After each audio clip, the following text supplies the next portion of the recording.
Welcome, everybody. It is Madman Plant. We are back in the lab with a fabulous panel here. One of the things here at the Smokebusters Media is we house Vindic EU, which is the panel that stands for I Heal in Romanian. I happen to be Romanian. So a lot of these panels have been throughout the United States, in person, and now virtual. And one thing that I'm doing is reaching out to all different industries, backgrounds, and people to bring the diverse role of mental health. And that is not just one form of person or just one mindset. These mindsets come from a range of people that spread all over the globe. And what we can learn together and what we can be together becomes so much more. So before I begin, I want to answer the question that we all might be thinking. Why veterans? Because veterans are trained to survive anything except their own silence. Because the battle doesn't end when the uniform comes off. It changes. It becomes the anxiety in the grocery store, the pills that numb instead of heal, the sleepless nights, the unprocessed grief, the VA waitlist, the survivor's guilt, the feeling of being forgotten, discarded, and misunderstood. In a world that thanks you only on Veterans Day and forgets the rest of the year. This panel exists because veterans carry invisible wounds, and too often they carry them alone. It exists because many of us were handed prescriptions, not peace or diagnosis, not dignity. And somewhere along the way, cannabis became more than a plant. It became a lifeline, a chance to feel, heal, and begin again. We chose veterans because they deserve more than a slogan. They deserve the stories, community, and the care. They deserve platforms like this, only where honesty replaces shame, healing replaces hiding. This isn't about politics. This is about people. It's about pain. It's about responsibility of doing things differently. So tonight, we honor the warriors who have made it home and the ones who are still fighting themselves. That's why we chose veterans. I would like to welcome you guys to Vindic EU. The platform was born on the belief that healing is not a luxury, it's a necessity, especially for entrepreneurs, creatives, and community leaders who are constantly expected to push forward no matter what they carry inside.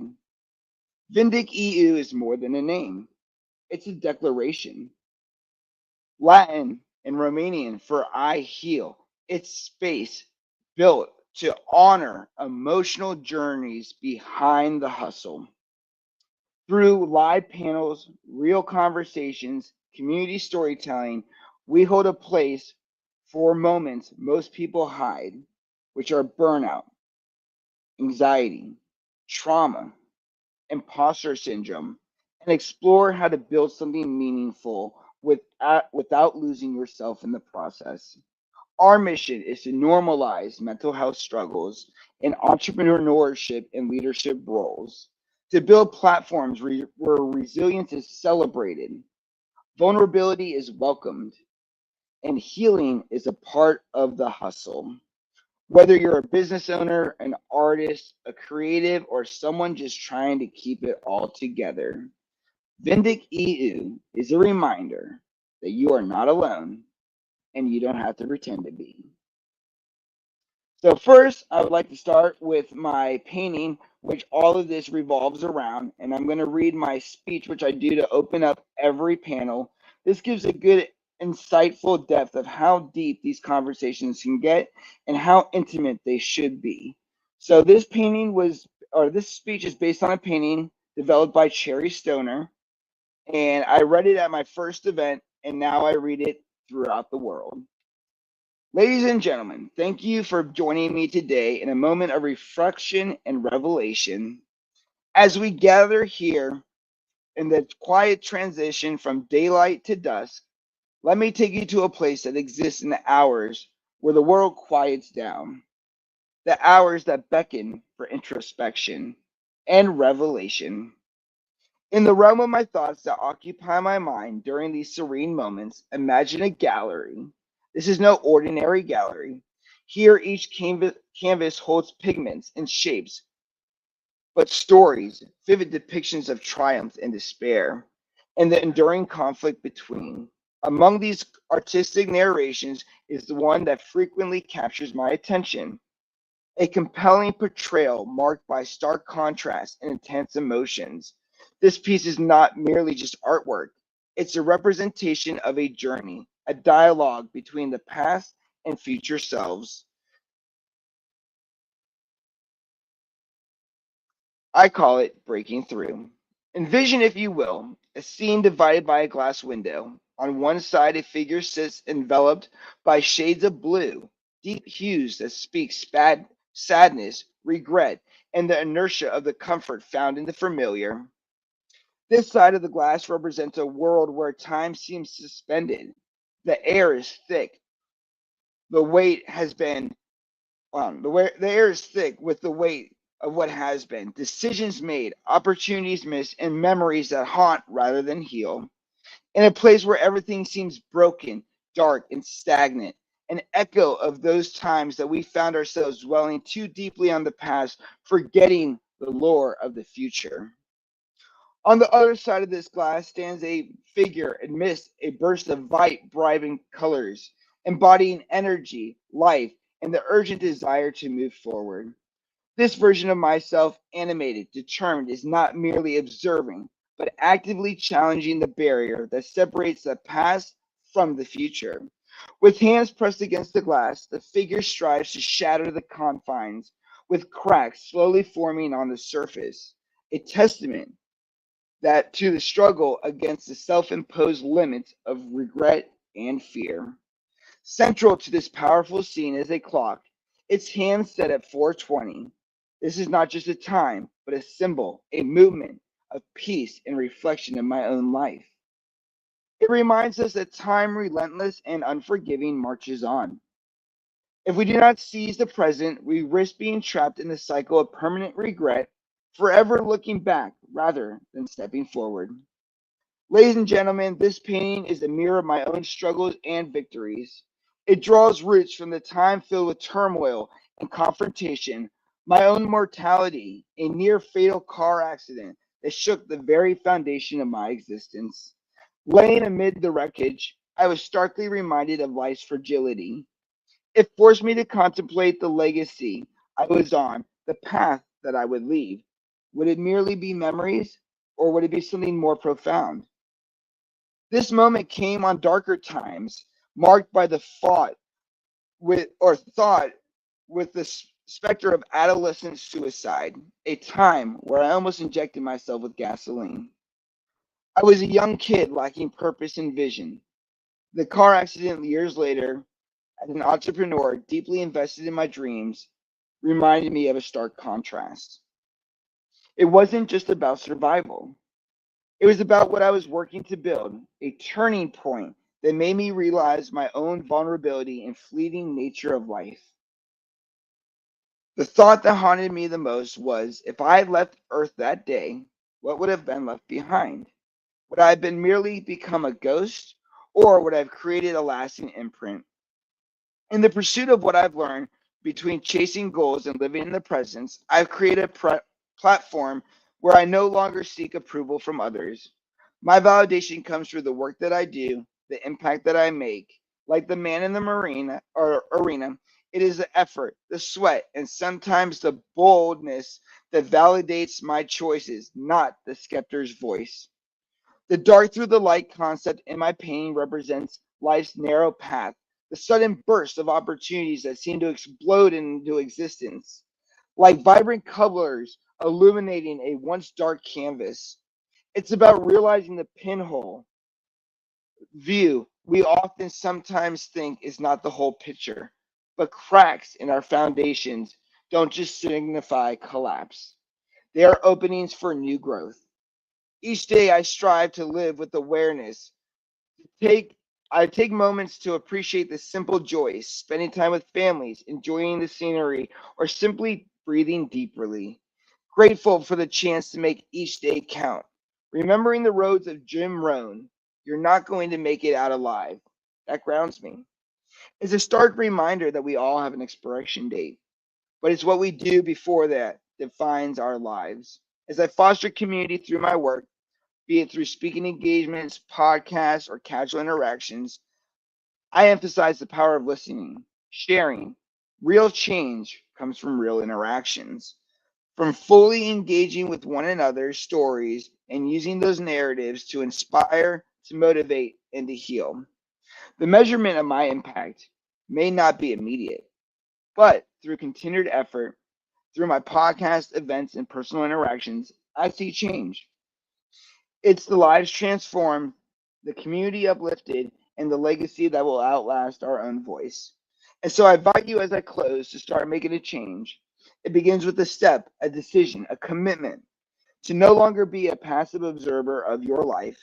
Make a plan, set a goal, create a vision board, do whatever you have to do to remind yourself daily of who you aspire to be. Ladies and gentlemen, let's inspire to push forward, to break the constraints, and to step into a life where every color is vivid, every moment is cherished, and every potential is realized. All right.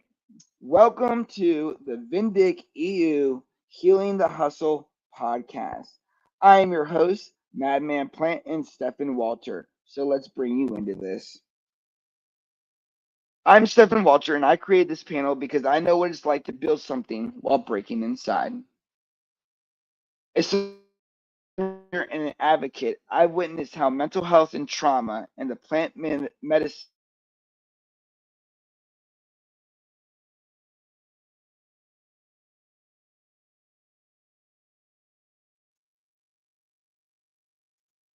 told you if it's not a hiccup, then it's not a real authentic podcast. All right. I've witnessed how mental health and trauma and the plant intersect in profound ways, especially for veterans. Tonight is about truth, healing, and courage, and what it takes to show up. For those who don't know me beyond Stefan or Madman Plant or Good Luck Step Productions, I'm a storyteller, a creative directive, and a mental health advocate. I've led conversations across the United States with brands, creators, veterans, and survivors, always centering community, clarity, and raw honesty. I've worked with cannabis educators, trauma survivors, and veteran leaders, and I've walked the line between the hustle and healing. This panel isn't a theory, it's a lived experience, and tonight we hold a space for those who are doing the work to survive. As I introduce the panels one by one, before we dive deeper, I want to introduce the incredible veterans joining me tonight. These panelists have served their country in every way, and then they had to fight to save themselves. They have faced darkness, addiction, trauma, loss, but also transformed purpose and hope. This isn't about perfection, it's about presence. So, with our first person announced in no particular order, we have CJ Cal- Calgill. And if I say it wrong, I do apologize here. You nailed it, brother. CJ Cowgill. CJ is a veteran whose relationships with cannabis began over 25 years ago. What started as relief became purpose, bridging veterans into plant medicine culture. After enduring seven surgeries and a medical discharge that shattered his career dreams, CJ fell into a spiral of pills and depression. Cannabis became his light. Today, he teaches mindful cannabis uses in homegrown classes, helping others understand the power of this plant to bring not just healing, but happiness and connection. Welcome aboard, CJ. Hey, thank you for having me. I'm excited to be here today. I'm very excited to have you as well. Our next guest is going to be Bobby West, also known as Uncle Stoner. Hey, how you doing? Good morning. Bobby Thank is you the for having living me. proof. Bobby is a living proof that cannabis saves lives. After spiraling into a meth and heroin and self-destruction while on a harmful VA prescriptions, he credits cannabis from pulling himself out from rock bottom. He and his wife now travel the world hosting squash offs and educational live rosin competitions that bring people together through knowledge and community. That's how we met him. Bobby's here tonight because he once thought that he was a burden to society, but today he knows he's a blessing. Thank you for the kind words. I appreciate being here. Yeah, I've been through quite a journey, a lot of ups and downs. And I honestly don't think I'd be here today talking on the show if it wasn't for cannabis, especially with my crack use and a lot of my other poly substance abuse that I use to try and control my PTSD. So, yeah, cannabis has saved my life 100%, I believe. It's going to be a great story. We already got two people. The third person we are about to introduce tonight is Joshua Mack. Joshua, if my behind the scenes host will bring him up, there we go. Joshua is a U.S. Marine Corps veteran who turned his own battle with mental health into advocacy. He hosts veteran podcasts and creates sandbox meetups for veterans and first responders to connect and heal. He opens honest and unfiltered conversations because he believes suicide prevention starts with a basic combo. Josh is here tonight to remind every vet in the room that you are not alone. Hey, brother, everyone watching, thank you for having me. Look forward to sharing my story and learning more. Well, I am very, very glad to have you. Our next one is Latanya Warren. Hi. Latanya is the founder of Armentia, correct, right? Yep, Armentia.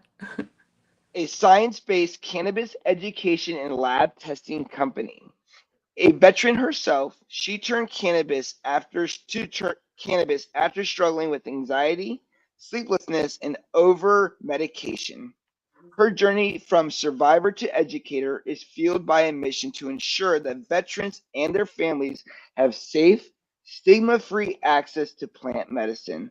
Latanya is here because healing gave her purpose beyond service, and she is using it to change the game for others. Thank you. Thank you for having me, and thank you for those kind words. Thank you.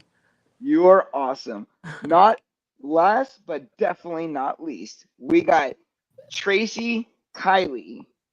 Is that how I say it? Last one? It's Kyle. Very close. Kyle. Tracy served in the Air Force at Ramstein Air Force Base, where every fallen soldier passed through. After enduring severe panic disorder, heart complications, and systematic dismissal by the VA, Tracy found new life in cannabis. She now works in the Arizona industry, creating content and educating others about terpene and cannabinoids and holistic recovery. Tracy is here tonight because female veterans deserve to be heard, and healing is a right, not a reward. Thank you so much for having me. You are so welcome. As you guys can tell, this panel isn't about ego, it's about empathy. Let's get into it. So, I'm going to go over the quick ground rules and we're jumping headfirst right into everything, okay? So tonight isn't just about cannabis, it's about survival. So grab a joint, smoke one with us. We are here to talk about trauma, transition, addiction, and the truth behind veteran healing. This is your space. You don't have to be perfect to be here. And that's what I told everybody that I asked to be on the show. This is not about perfection, it's about permission. And that permission is the permission that you give you guys yourselves to be here tonight. You are here to be honest. These are the ground rules. All questions should stay in the specific time limit that you are given. I will tell you before you answer the question and repeat each question to each person how much time and the question. I will flash a pass the torch card right here that you will see come up on screen. This will go for 3 seconds. When you are talking and you see this screen, you have 15 seconds to wrap it up. Don't need to cut it off right then and there. Just think in your head, okay, I really got to wrap it up. It's the most polite way I can interrupt you without interrupting you. Group reactions are welcome, but keep them short and relevant. We want the chat to engage, and there is a time for Q&A where I will open up through Streamlink where you can come in and ask a question if you want to. And the last one is keep it honest and real, keep it respectful, and keep it about you and your story, which I know you guys will do perfect at. The first one is a 10-minute segment, 2 minutes per panelist, and I will get my clock here ready.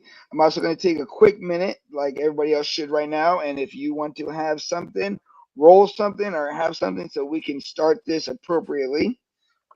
I am right now smoking on my Tropicana cherry. Actually, you know what? Hold on, I gotta change that real quick. I can't do that. I gotta honor a veteran who couldn't make it here today, but he's a great friend. Instead of the Tropicana cherry, I'm going to smoke on the Tropical Trooper, which is a cross between Maui Wowie and Spent Brass by my good friend GI Genetics, who is an awesome breeder here in Virginia. And he couldn't be on the panel today because he was one of the first people I asked, but he's awesome. So if you guys follow his account, we're going to smoke on some Tropical Trooper, bred by a trooper, smoked by a civilian. You know what I'm saying? So we'll get this on the table here. So what we're gonna do is we're gonna go in order just based off everybody is. So we'll go CJ, Uncle Stoner, Tracy, Latanya, and Josh. All right. So 2 minutes on the clock. We're gonna start with CJ. This is an opening question, and this opening question goes to everybody. To explain how this kind of works, real quick. The first segment we have is the opening question. The next segment we're going to have is the rotating questions. These are individualized questions.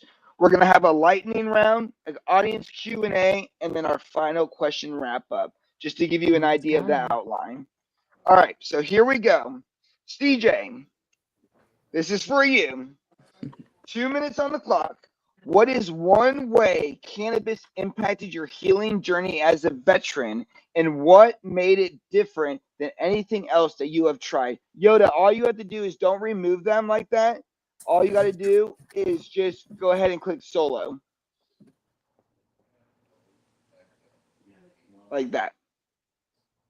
And you can begin. I'll read it one more time. What is one way cannabis has impacted your healing journey as a veteran, and what made it different than anything else you tried? All right. So this seems kind of like a complicated question when I first heard it, but then I just realized it, and it's community. Cannabis for me breaks down the anxiety. Cannabis allows me to come out of my shell and be better person, right? Because I'm more open and I'm more willing to talk. Otherwise, I'm kind of standoffish, and I'd rather just go sit in the corner and watch. So cannabis is open to community for me. And within that community, I found Balanced Veterans Network, and I've really been able to help other veterans, find their voice and then advocate for it. And it's healing me in a way that nothing else can, because cannabis gave me community back, and cannabis, like teaching people to grow and teaching people how to use the medicine, almost fills my cup more now than the actual medicine. The ability to advocate for it and support veterans in their journey and see somebody else come from some of the dark places that I was with addiction and isolating themselves and drinking a lot of alcohol, because that was really normalized in our service too. And I think cannabis kind of helps you get off of that very easily. The big thing is, though, it's the community. It's we kind of were talking about it before the show started, how when you get good herb, like you sit around with a group of people and share it, right? You don't go isolate yourself. And a lot of the prescription pills you're given really make you isolate and really make you, I think they put me in a worse headspace than they were supposed to. They didn't heal me. They didn't help me like move forward. They stuck me in a spot, and yeah, it might have taken the pain away, but it left me stuck at home and a bad parent too. So beyond community, like as a parent, I was a single father at that point in time in my life, and cannabis allowed me to be a better parent. Like, so my child would come say, when about 4 years old, I remember saying, you know, you're happier after you have your medicine, because I would step out in the garage and have my medicine and come back in and be able to just take a deep breath and relax and have some fun with my kid and have fun with community. And that's the power of cannabis to me. So I think I'm getting close to my 2-minute mark. I don't want to ramble on. I want to leave time for everybody. That's it, man. Community. That's the power of cannabis. You were actually just on the nail. So you did great. Let's see here. Hold on for a second. Bam. All right, cool. Now we have everybody back in order. All right. Bam, bam. Pause this. All right, Uncle Stoner. Now, what was the question? What does cannabis mean to me? I missed the question because I got logged off real quick again. So Don't worry about it. I'm going to read it to everybody, so Awesome. everybody doesn't have to remember questions. Just wanted to offer 30 seconds of response to CJ. Do you feel like isolation was almost more of a punishment than not being able to figure out the right answer for yourself? Yeah, I mean, the isolation is definitely more difficult than anything else. When you feel alone, it's really hard. And in the world, the way we're structured today in society, I mean, I want to keep this brief, but the way we're structured today, it isolates people. We're all behind screens all the time. And cannabis is that tool, and it has been that tool for as far back as we can find in mankind. They're finding remnants of cannabis among all different peoples throughout the world, and it brings us together. And that is the power of that, and that's what we need. And that's why most of us in this panel are all here building communities in one way, shape, or form. And it's because we know that's what we need to heal, and that's what cannabis has spoken us to do. Perfect. All right. All right, here. Mr. Uncle Stoner, what Yes, is sir. one way that cannabis impacted your healing journey as a veteran? And what made it different than anything else you tried? Well, unfortunately, I tried a lot of things. Back in the day, they'd call me a polysubstance abuser because I was trying to put anything in there to take away the senses, the pain, the nightmares, the flashbacks that I was having. I was trying all kinds of drugs and finally, when I went back to my roots and started smoking cannabis, is when it finally. It didn't take it all away, but it helped out. It helps me manage my PTSD. It helps me manage my back pain. Instead of sitting there putting these substances in there where, they give you a lot of medication at the VA, but the problem is these medications they give you have side effects, and then it causes more problems on top of more problems. With cannabis, you don't have them side effects except for munchies or stuff like that, or giggling too much, So that's how cannabis has affected me and why I turned to it. I guess hopefully that answered that question. Well, you got 1 minute and 30 Oh, I got 1 minute. I can't see the timer there. Sorry. No, because Sorry, I turned to yeah, 2 other minutes. things, thinking that this would help take away the pain, help take away my thoughts, help take away the depression by doing crack, by smoking meth, or by pill popping. But none of those were the solution. It just made me go worse until I hit rock bottom and stuff and found myself in programs. And even the programs, unfortunately, they teach you that all things are bad, especially cannabis. So at first, when I started using cannabis, a lot of these programs, they did not understand. They considered it a drug. They considered it a bad drug. Nowadays, with everything that's changed and cannabis being more out there and more worldly, and people realize that no, this is a medication. Yes, people can use it recreational, but no matter what, when you consume it, however way you consume this plant, it is a medication, plain and simple. And that's the effects that it's had on me. I don't think I'd be here today if I wouldn't have sit there and turned to cannabis and started just smoking that. I'd still be probably smoking, I don't rock or, smoking meth out of tinfoil or something like that. It turned me away to all the other hard drugs that are out there and saved my life. And it's medication. That's where I'm at with this plant and everything. I know each person on this panel probably has different stories and stuff, but a lot of it probably be pretty close to mine. That this plant has changed their life in a positive way. The only negative way that this plant has changed someone's life is because if they're in a state that isn't legal or wasn't legal at that time, they were persecuted. Even with me in 1995, when I lived in California, me using it as medication, I was still persecuted for this plant, even it being illegal. And so a lot of times I would not grow it or smoke it, and I'd wind up turning and using other drugs to mask my problem. Instead of cannabis opening my eyes and help me deal with my problems, all these other drugs I did just masked the problem. How's that? How much more time? Oh, no, you're doing great. You're doing great. And I love it all flowing. Quick follow-up question for you. Do you think that you were just looking for an escape and you would just choose anything that you found? Or was it something about cannabis that really grounded you? Well, at first it was. I was just looking for escape through all these drugs. I was trying to numb my mind, my body, my spirit, and it wound up doing worse things, especially with these hard drugs, coke and whatnot.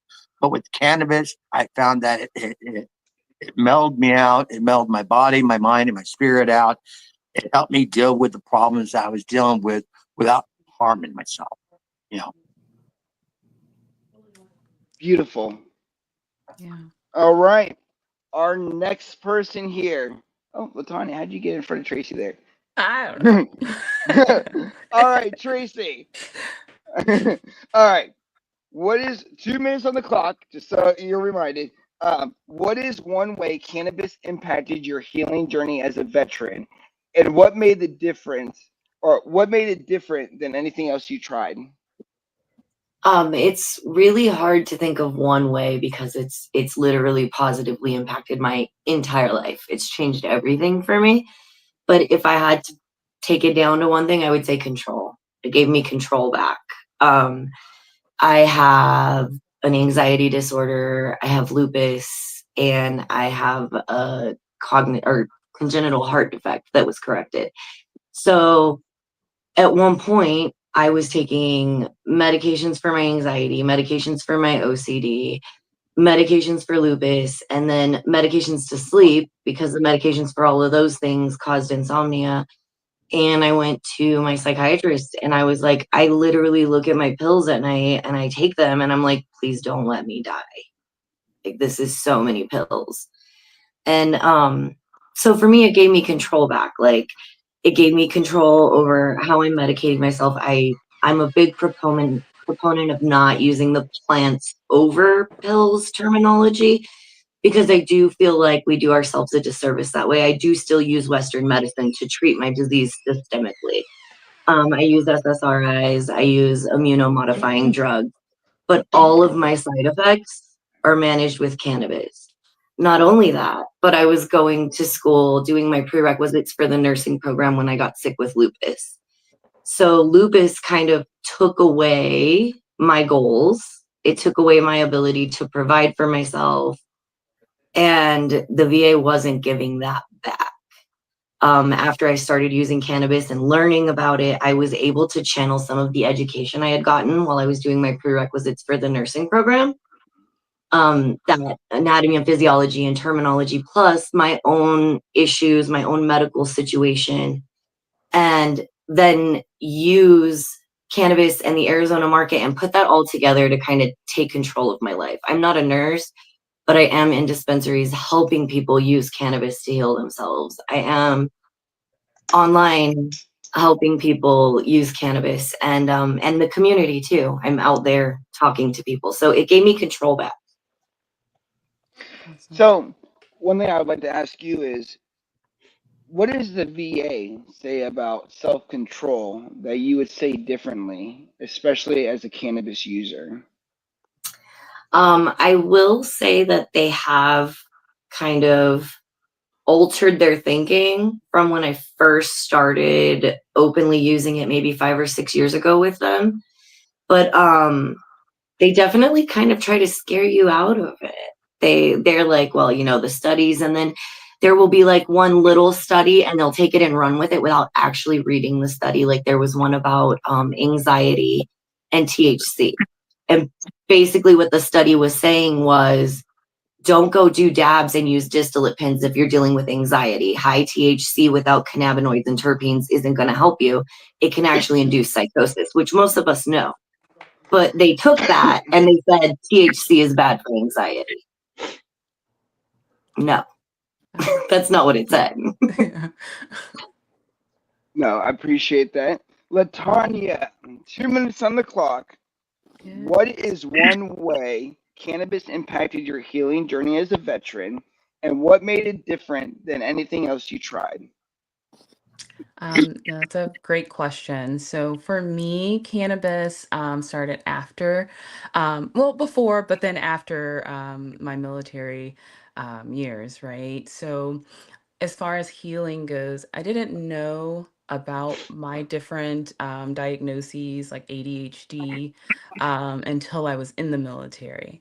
Did I know that I had some type of a problem there as a child? Yes, but um, the way I was raised is just, hey, we just deal with it, right?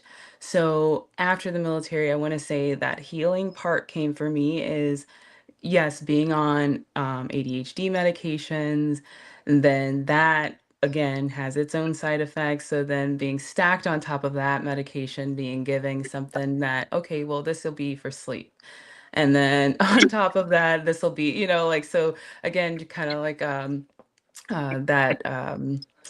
Let's just keep adding instead of getting down to the root of the problem. That was my goal when I got out of the military. And so that has started my healing process, right? And then continuing on and learning more on the science side. So as a scientist, I was really interested in the why, right?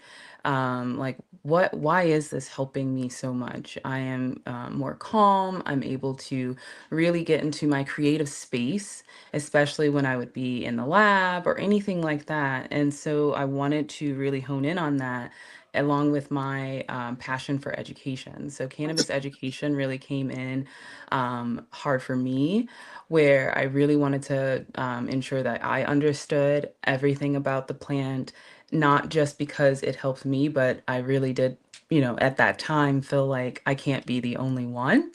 And as everyone has already mentioned, it was during a time where it's, we don't talk about it, right? No one wants to really hear that term.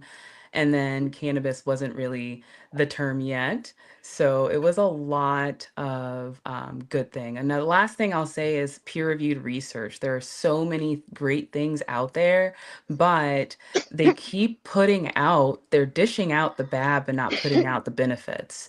So I'm really looking forward to continuously putting out peer-reviewed research that talks on the benefits. You I think talk I a made lot it. about. No, you're doing great. I really Okay. love that. Like everybody else, you're doing great. You mentioned healing. Oop, I gotta get me focused again. There we go. I go to the background and like, come on, I'm the main guy here. What's going on? You mentioned healing. What is something that the military doesn't understand about personal healing after you get out of service? Um, I think that with the military, they have so many people in and out, right? Like, but when it comes to your own personal healing, you really do have to discover yourself, right? I joined at 17, so the army shaped me, which was something I needed, don't get me wrong, but I really had to rediscover myself. And it's not, I don't know that, the military is, they're, like, hey, that's not our job. It's, kind of your job. And you have to really go through the motions of, all right, I have to figure this thing out. And yeah, the VA is the first go, but sometimes it is best to really look at yourself and figure out what's best for you and then work it from that angle. Lovely. Thank you very much. All right, next up we have Josh. Last but definitely not least. All right, 2 minutes on the clock.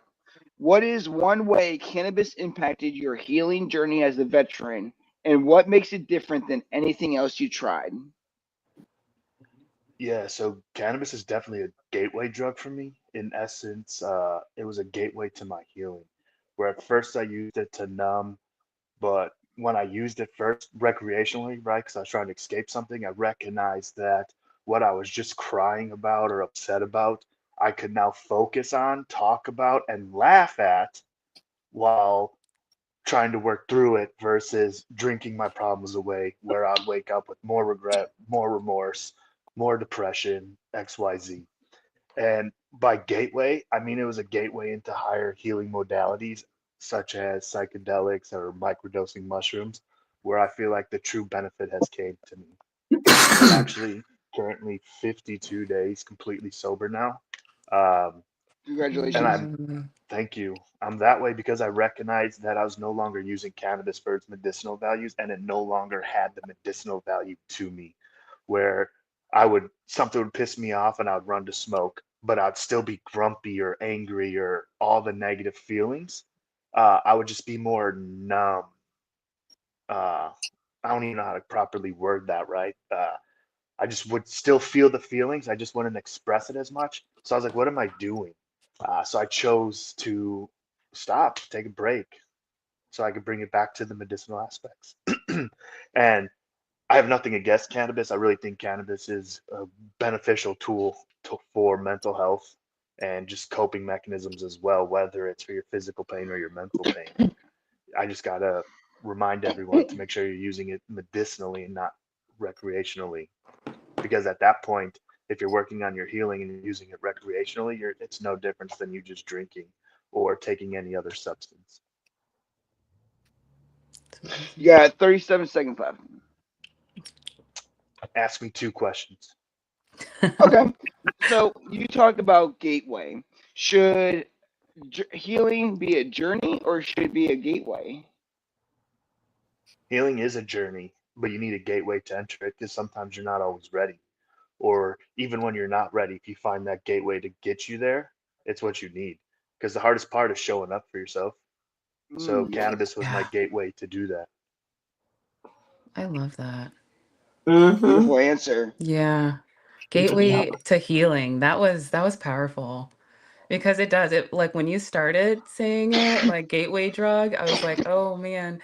But you're thinking a different story. But then when you said yes, it's a gateway drug to healing, I was like, wow, that was powerful. Thank you. No, We're gonna open it up. 100%. Because back in the day when Go I did ahead. my drugs, it was to mask all the problems and everything I was feeling. Cannabis allows you to actually not mask it and actually deal with them feelings and Yes. cope with them and That handle them instead of putting them in a closet or blocking them with all them other drugs that are keeping all that in. Cannabis helps you bring it out, I think. You dude, I Absolutely. was, I gamer, was, what's going Yes. on? know. Yeah.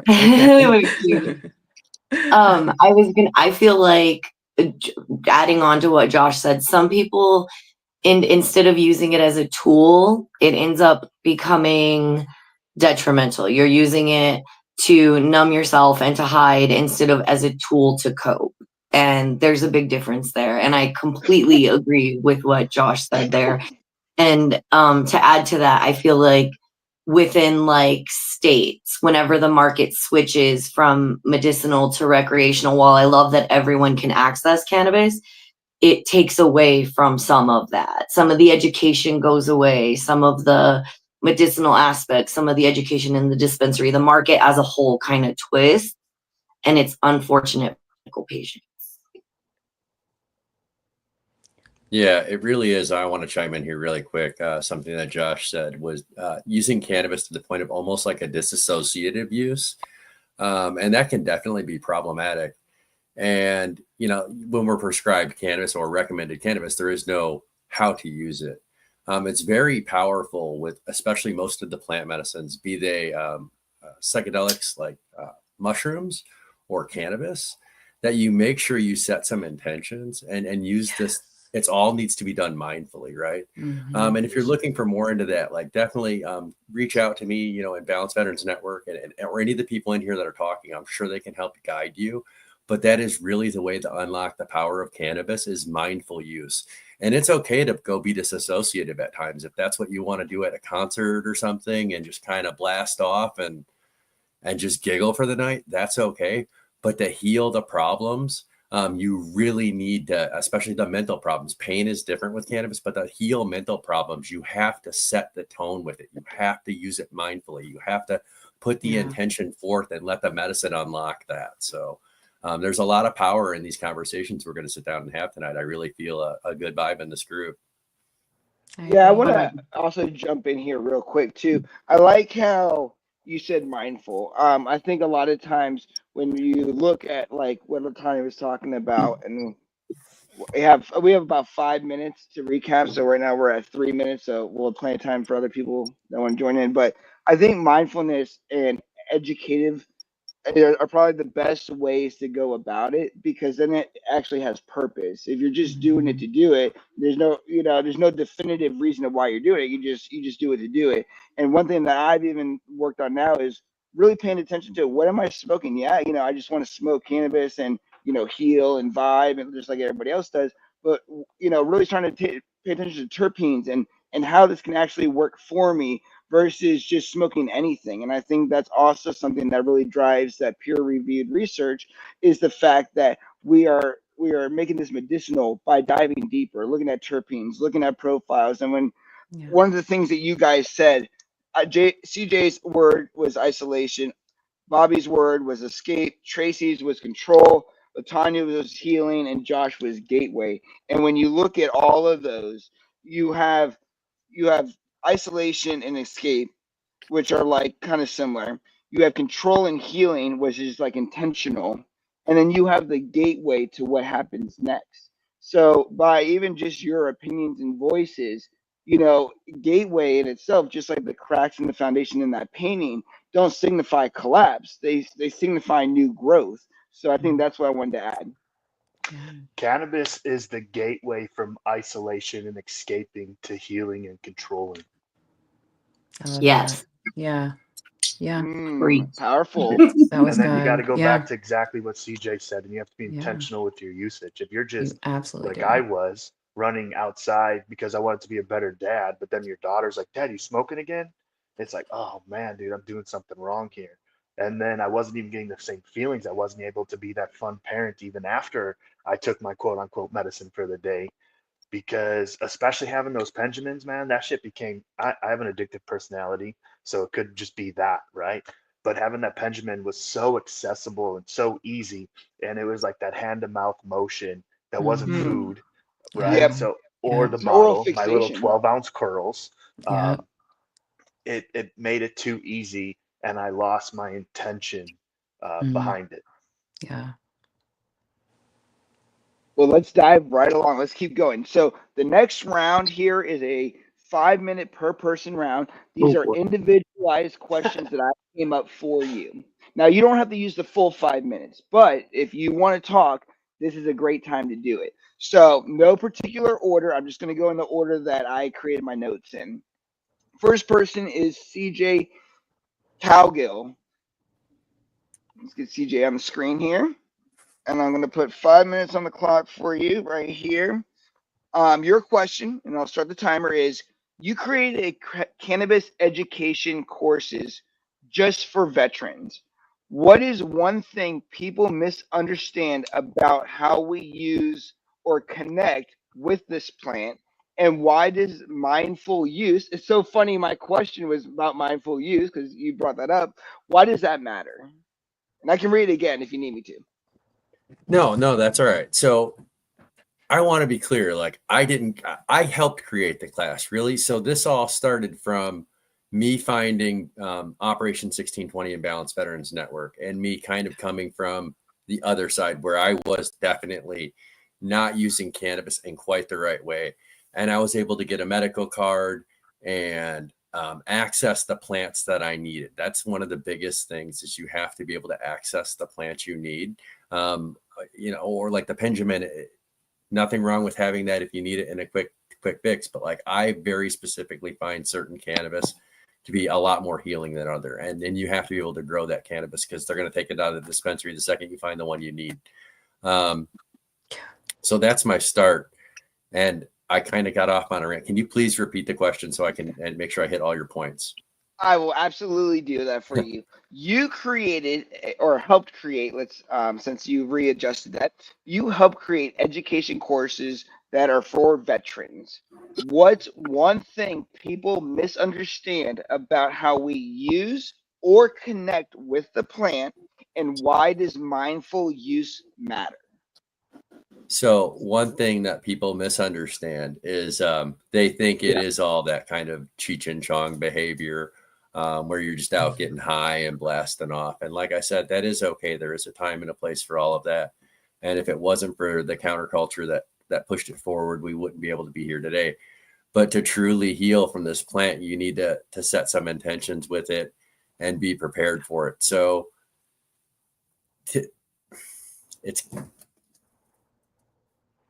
how do I put it best?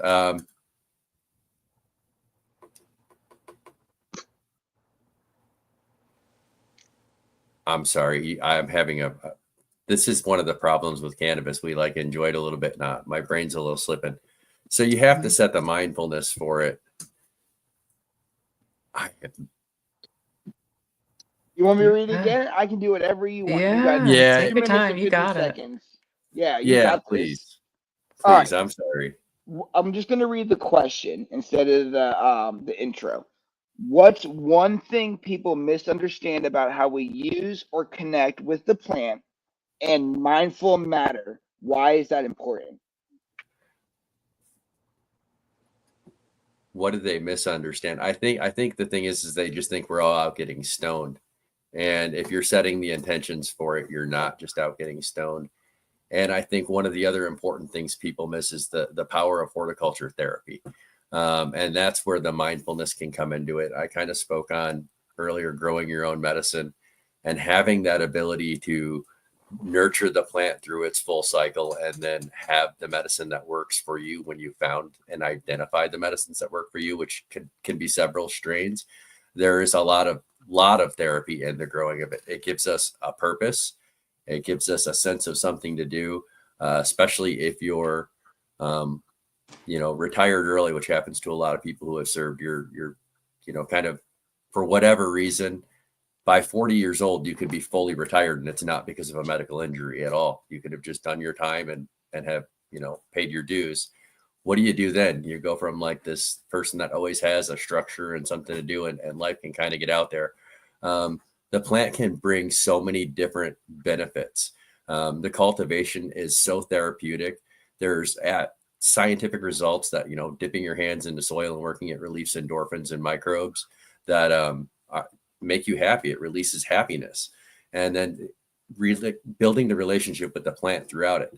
It's going to put mindfulness into your whole structure with the plant, because you have to be mindful of it. As it's a little baby seedling, you have to kind of take care of it, and you're going to watch it grow, and you're going to be mindful of its needs, its environment, and all that it's going to take to bring it to the final product. And then you're going to be more mindful using it because it's something that you put all your heart into. It says it on my hat. It says grow from your heart. That's what it's all about. It's you grow with love and you grow from your heart, and you build this medicine. You're using mindfulness the whole way through, and then you're able to have the medicine you need and share the medicine you need with others. And I think that's the most powerful thing, is we need to be able to have access to the plant and however it suits us best. And that really starts with cultivation at home. Beautiful. Well, you got 10 seconds left. Anything else you want to add? Right on If time. you're looking to learn to home grow, hit people up like myself or Balanced Veterans Network. The classes are happening. We're doing more. I'm trying to get them out across the country. So if you're looking for a class put on by us, reach out. If not, reach out to our groups. We're sponsored by some really good sponsors. I can have seeds and some equipment to help your journey out. And let's get together and make sure we vote the right laws. And that is one of the most important parts, is don't be blinded by blank legalization, because what's happening is they're trying to take away things like home grow as the industry grows. And it's really important to not let that happen. Pay attention to the new it's Bill 4121, I believe. They're outlawing the use of our sale, possession, and transfer of cannabis seeds. And it's really just good to pay attention to all the laws that are coming up. Wonderful, CJ. You did fantastic, and thank you very much. All right, moving on, we have Bobby, or Uncle Stoner. All right. You went from nearly losing everything to traveling the world and teaching about cannabis education. What did rock bottom teach you about your purpose? And how did cannabis help pull you out? Um, good question. Probably talk more about how cannabis pulled me out than my rock bottom. What's the first part of that again, please? Repeat that again. I'm sorry. Uh, what did rock bottom teach you about purpose? And how did cannabis help pull you out? Well, rock bottom actually had the reverse of that because when I was at rock bottom, I thought I had no purpose. I was, I thought that this was the best that my life was ever going to get. I was just going to be a substance abuse person, be poly substance abuse person. I was doing all kinds of drugs except for cannabis back then. I was masking my pain and my problems. And, once I started using cannabis, I realized that I did matter, that I did have something to offer this world, that I'm not just a drug, not a casualty of war. There's more casualties in war of the military than just wartime. There's also peacetime casualties that they suffer sometimes more. But either way, it cannabis has helped me see the light of what I had to offer myself and this world. It didn't make me feel low self-esteem. It didn't make me feel guilty because anytime I went and did drugs and stuff, of course, I always had that period when I wasn't doing drugs. I felt so depressed and so guilty about using those drugs and how it made me feel and how it just got me worse, deeper and deeper into my, my mentalness and my disability. And then once cannabis, and I started getting back to my roots, moved back to Grass Valley, California, uh, started growing and learning about cannabis and using it. It changed my life. When I started going to counseling at the VA there, though, unfortunately, at first, my counselor, she told me, listen, she goes, I know you smoke cannabis, but I don't want you coming here before you any time on it. She goes, I refuse. So for almost a year, I didn't do that. I would refrain from going and smoking cannabis for, whenever my appointment was for, that day. I would not smoke. But finally, I had to smoke. Something happened. I can't remember what it was, but I had to smoke. I smoked, and in like 30 minutes before going in there, I went into that meeting, into my counseling meeting. I was in there for less than maybe 10 minutes, and she stopped me. She goes, wait a second. She goes, I have to ask you a question. Why do I feel like I'm meeting you, the real you, today? Because all this other time I felt like I wasn't meeting the real you, but today I feel like I'm meeting the real you. I said, well, honestly, it's because I smoked cannabis before I came here. It let my guard down. It made me let me be who I am today. Not brought me back to who I was, not who the drugs and the military controlled me and shaped me into. How many more minutes I got left? All right, so how's that for an 2 minutes. answer? 2 minutes. You got that 2 minutes. awesome. You're Oh, doing 2 minutes. awesome, dude. I love it. Keep I going. love it. I don't I'm know. taking I notes. just I think, love this. I said cannabis isn't a fix all. It also takes yourself being willing to be able to pull yourself out of that pit as well once you get there. Cannabis does help. I think it is a exit drug, not an entrance drug, like you guys are saying. A lot of people would call it a gateway drug. No, it's an exit drug. It helped me exit through all the other harmful drugs that were doing horrible things to my mind, body, and spirit. You know, Cannabis took that away. And it took a while. I mean, I was still doing both. I'll be honest, for a while, I was at first doing a little bit of cannabis and then seeing how it was, but then also missing that old me because you get into that routine of feeling that way and being that way. And it's actually a loss at sometimes. I don't know if any of you guys on the panel felt that too back then. Once you stop doing hard drugs and everything, it's you miss that. And it took me a while to stop missing them drugs and realize that this cannabis plant is all I need to heal my body and spirit. These other drugs are just there to control my life and keep me, locked in, as I say. All right, how am I now? 30 seconds. That 30 was seconds. Yeah, beautiful. but like I said, and that's why everybody who's interested in using cannabis need to learn about cannabis. There is like we all talk about in this panel about different terpenes. Different terpenes open up different receptors in the body and stuff, and some people need those different terpenes to open up that receptor, that pain receptor, or that that some kind of receptor into the mind. That's what cannabis allows it to do. And hard drugs and stuff, they clog up the receptors and keeping receptors closed. And so that's one thing with cannabis is that it's opened up my receptors, my mind, my body, my spirit. It's allowed me to heal internally and outernally. Yeah. Wonderful. All right. Guys, you guys are all doing fantastic. I just want to tell you how awesome all of you guys are so far. All right, next up, we got Joshua Mack. You ready, sir? Yes, sir. Let's go. All right. You shared that the Marines both made you both the best and worst of yourself. How did cannabis help you unlearn survival mode and rebuild the man you wanted to be? Ooh, I know I made good questions. That's why I guess I made you guys fill out those forms. for sure. Um, honestly, cannabis helped me start, develop, and grow my podcast, which allowed me to grow out of my isolation,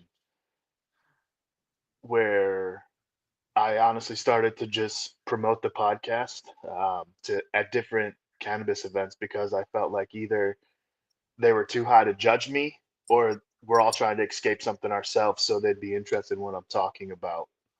So I feel like cannabis helped gain my confidence it while masking my insecurities. That's cool. I like that. Keep going. You got 4 minutes and 22 seconds. Dude, you don't have more questions for me? All right, let's see if I can get my rambling on. All right, so my You're rambling podcast, on. my mission is to combat veteran and first responder suicide one story, one conversation at a time. Right, Arizona Organics out here in Glendale, Arizona, gave me my start to getting into the public eye, where I no longer was hiding behind Zoom with no video and just audio. I was out there standing in the lobby promoting. I would go to their events as the podcast, and then I even started to record the podcast in their lobby during work hours. So I was sitting on the couch in the front with my guests, asking them to have a vulnerable conversation with me as people are walking in and out of this dispensary. I started to host events where I was the face of everything at the dispensary. So 2 Veterans Days ago, I believe it was, I hosted my first cannabis and mental health event where I got 7 full-size turkeys donated to a nonprofit that went out and fed the homeless for Thanksgiving. I had cannabis and mental health vendors there with puff and paint so you can learn the mental health benefits. I don't know if this is more of a promotion for me or if I'm answering your question. So No, please no, no, no. No, Try that's to stay great. I'm try to stay with sorry. the mindset. You're doing great, but try to stay with the mindset about unlearning survival mode and rebuilding the person you want to be. But you're doing absolutely great. So continue. But that is the question. yeah, so the Marine Corps made me the best version of me because I was confident. I was in the best shape of my life. I had pride and belonging.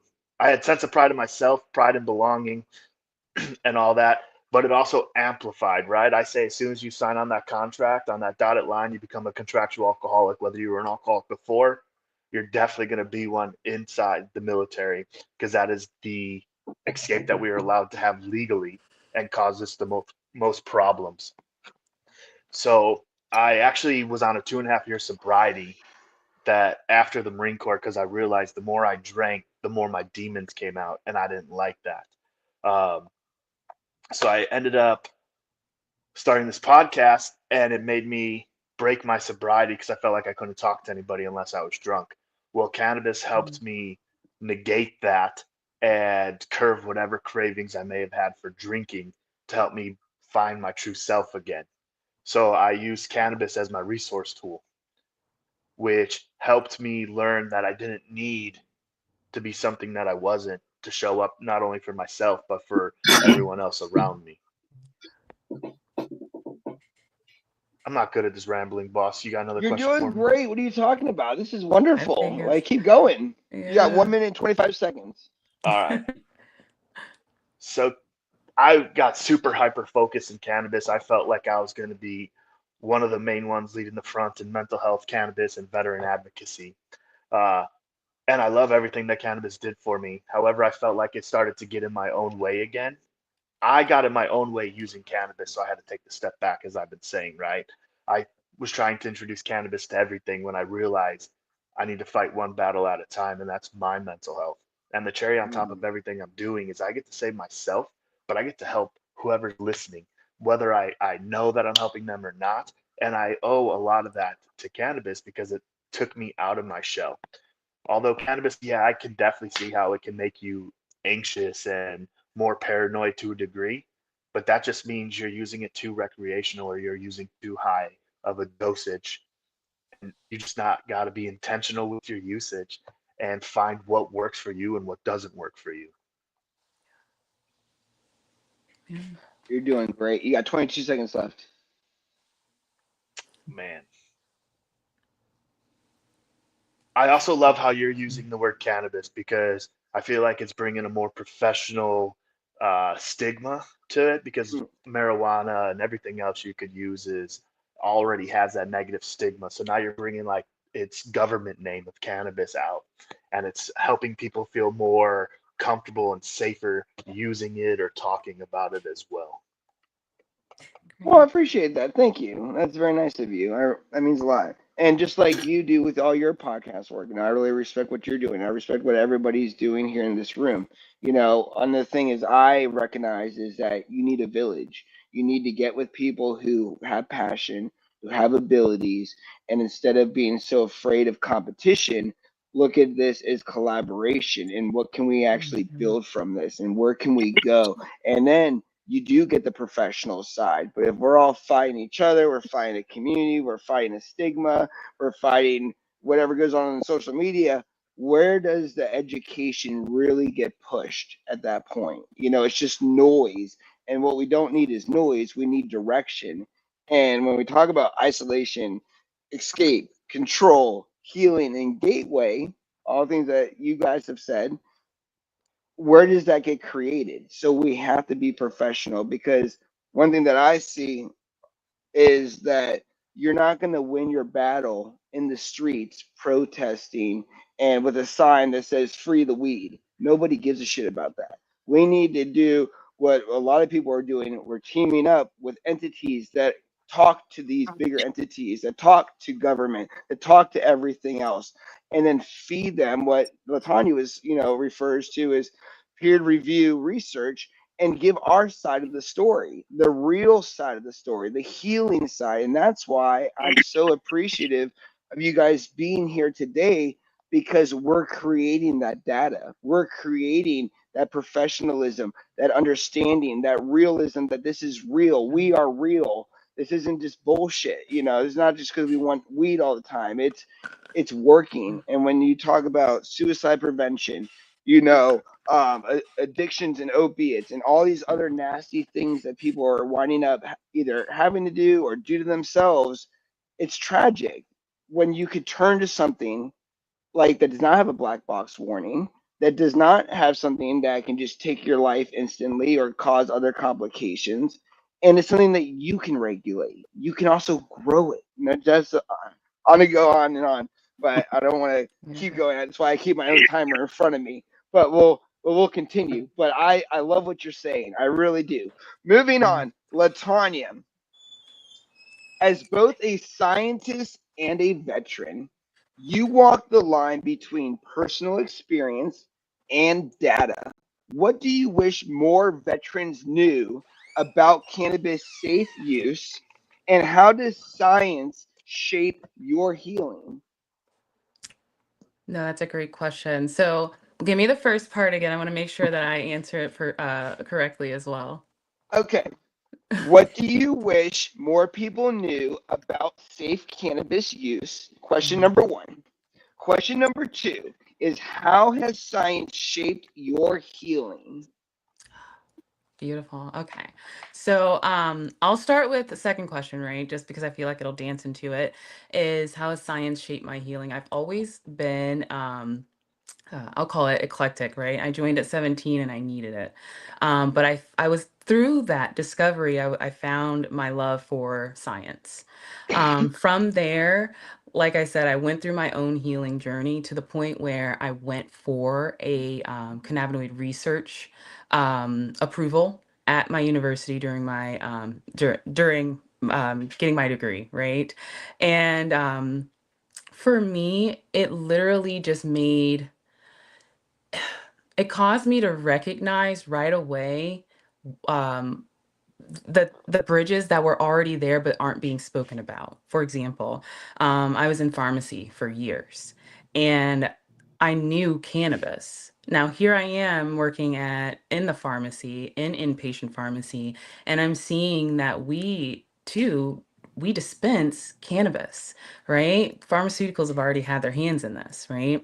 So to me, I'm just like, well, why are we're dispensing this? And now that I understand it scientifically, that the out of the three medications that are on the market right now in the pharmaceutical world, and you can be, prescribed, one is synthetic. And I think that's really what tied me in into that healing part of, now I know what the difference is.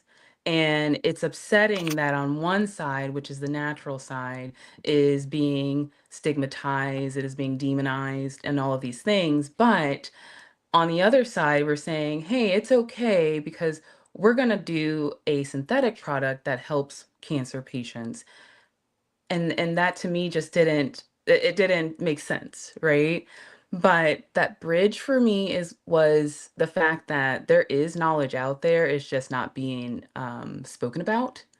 And then if you do go into looking into, hey, where are these patents and all of these things, there are, you know, ubers of like, research that's out there that's speaking on the negatives, yet this medication's been around since, before 2007.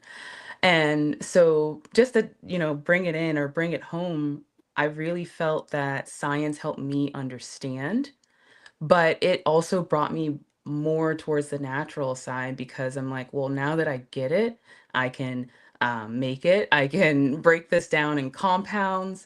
Why are we so upset by the natural plant, and why aren't we understanding the natural plant more? Um, Give me the first question one more time because I went into a little ramble.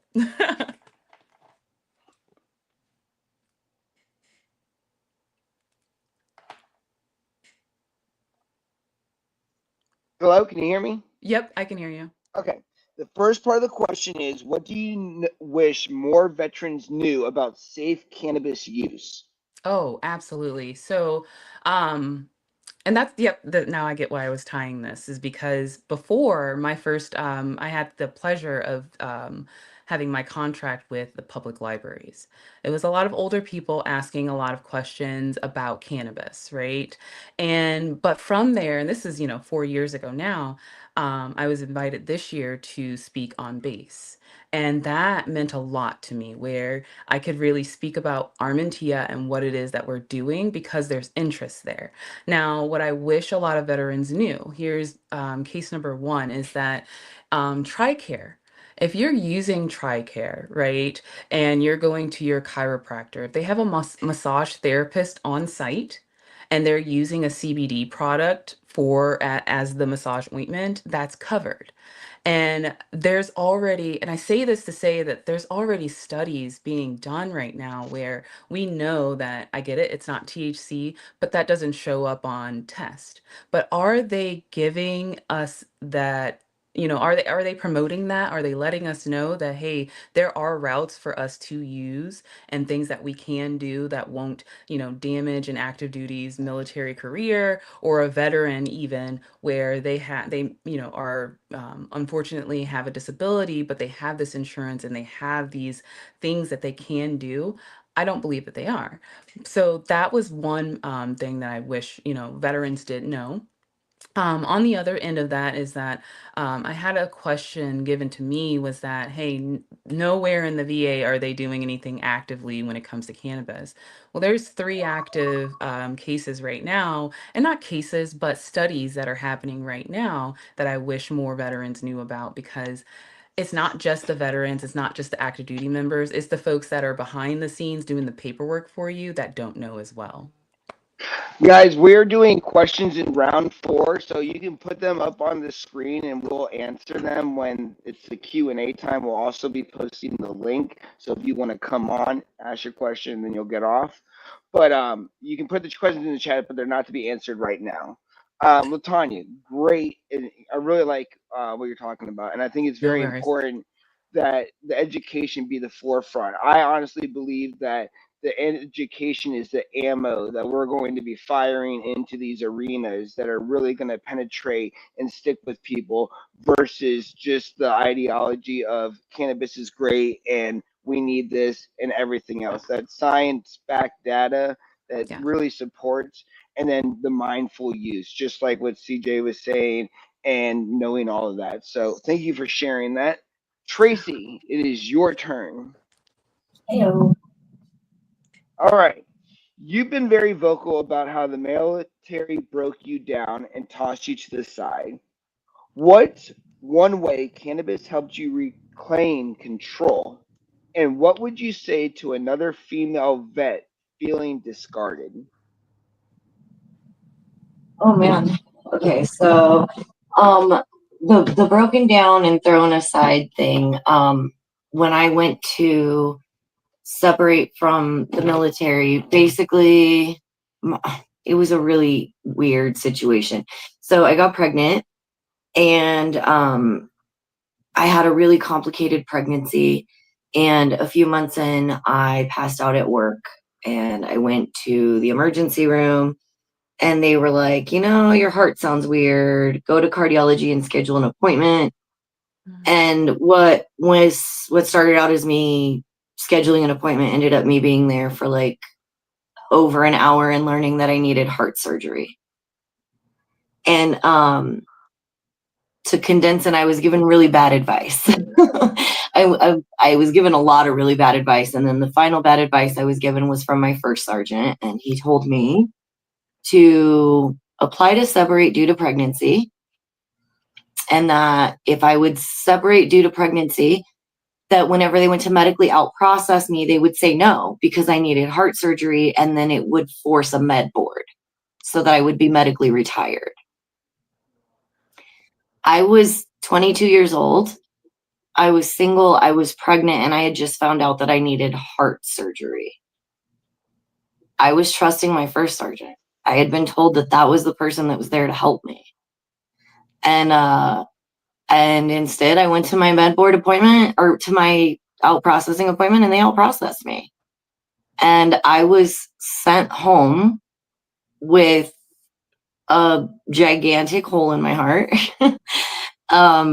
pregnant, no income, no I didn't even have healthcare. I hadn't even applied for VA healthcare. Nobody had even advised me to do that. I had to move in with my parents. Like it was awful. I was just completely discarded. And then on top of that, being a female veteran, I'm sure Latanya can relate. I walk into the VA with my husband and they immediately address my husband. Yes. We know that within the regular medical world, women haven't been studied. Within the VA, that's so much worse. So much worse. So, in addition to fighting the same ignorance that we have to fight as cannabis consumers and cannabis educators and people living in the cannabis world, I'm also having to educate my doctors on having a uterus and being a female and how things are different. And you're trying to advocate for yourself and you're being pushed down. I literally, like, a big symptom of lupus is hair loss. I literally had a doctor tell me that I was losing my hair because of my pink hair color. Like my hair was pink back then, much like yours, actually. Yes. Literally, she was like, I think it's the pink hair color. I'm like, oh yeah, you're right. The vegan pink hair dye is making chunks of my hair fall out. So I was sick within the VA for 7 years. And then my husband lost his job. I was put on state insurance. I went to a civilian doctor and I was diagnosed at my second appointment after being sick for 7 years in the VA. Remind me of the questions, because I got to really beg you. I'm the same way. I'm the same way. What's one way cannabis helped you reclaim control? And what's one thing you'd say to another female vet that felt discarded? So cannabis helped me regain control, both physically, mentally, with my career. I have lupus. I can't work a regular job. I'm fortunate to work for this wonderful woman named Amethyst, and I represent several brands. I mean, this is an unfortunate side effect of that. But I represent several brands, meaning I get to go to events and I get to go to dispensaries and I get to talk to people about these products, and I get to hear all day, every day. I get to hear people tell me these amazing stories, and it's great. So cannabis gave me that. It gave me the ability to help people, which is something that I always wanted to do. Gave me the ability to still study and hyper focus on the human body and anatomy and physiology and disease pathology and all of those things that already interested me. Yeah. And then it gave me the ability to take the control back, where I'm not waiting for the VA to send my next prescription. I'm not. And my advice to female veterans is advocate, educate yourself, inform yourself, and advocate. You did amazing. Okay, we are going to take a quick 5-minute break. No, actually 4-minute break. This allows you to get up, stretch. We will go into round 3, which is our lightning round, which is pretty fun. This is a little bit more sped up to get us everything going. But feel free to take a quick break, and we will see you here in about 4 minutes. Oh, wait, hold on.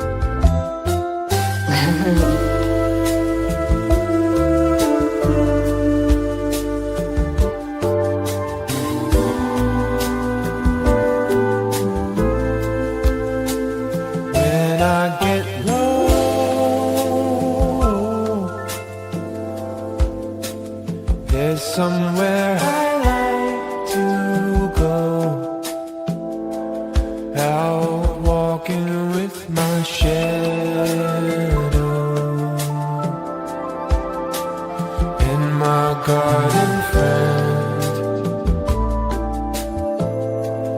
Oh, Yahweh, I know you got me in the hand, though I am tired. But will I be okay? What's up, guys? If you're enjoying this episode, then you're going to enjoy our gold sponsor, which is Dry Flower, the original hang harvesting system.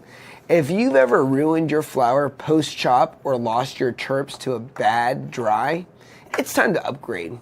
Dry Flower makes the full plant hang drying effortless with tools like their drying arms, the rack systems, and the Cannabis Guardian nets, giving you consistent airflow, zero flat spots, and maximum preservation of your strain's full aroma and structure. Built by growers for growers, Dry Flower helps you cure like a king. Our silver sponsor, Current Culture, the gold standard in deep water culture hydroponics. These systems are designed to deliver explosive roots, growth, and nutrient uptake through consistent water circulation and oxidization. Whether you're in a 4-site system for a home setup or a 100-light commercial facility, their undercurrent system and plug-and-play designs make your grow cleaner, faster, and more productive. Precision growing starts at the roots, and that's where Current Culture shines. Legendary Leafies is on a mission to support veterans and break the stigma around cannabis. Through their unique cannabis-themed trading cards, they highlight the plant's therapeutic potential, especially though for those that are battling PTSD and anxiety. Legendary Leafies blends education with empowerment, helping veterans and others feel proud and not ashamed of their mental health journey.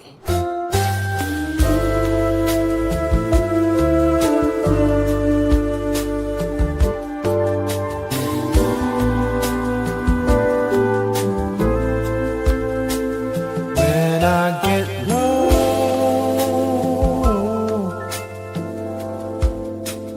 there's somewhere I like to go. Out walking with my shadow and my garden friend. Oh, Yahweh, I know you got me in hand. Though I am tired, you help me stand. But will I be okay?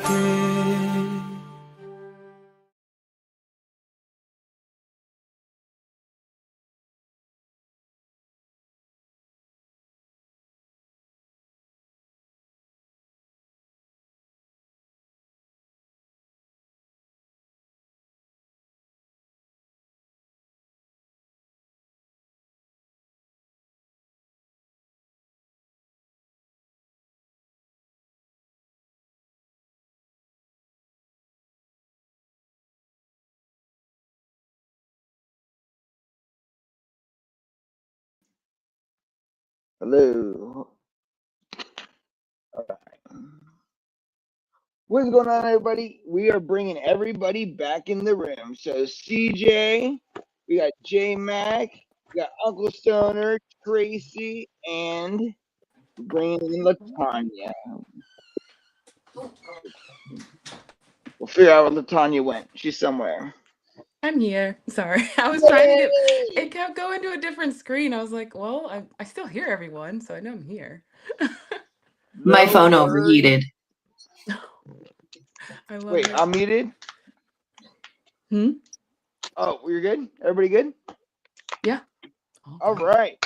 So now we are diving into section number 3, which is called the lightning round. So each of you will receive the exact same question, and you have 1 minute, or actually 1 sentence to respond. So you will respond this as if you were going to send me a quick text message, okay? So it's going to be fun, and we're going to go through it. So starting with TJ, there's 5 questions you guys are each going to answer, and remember, you're responding like a text message. Number 1, we'll start with TJ first here. What's one lie about cannabis and veterans people need to stop believing?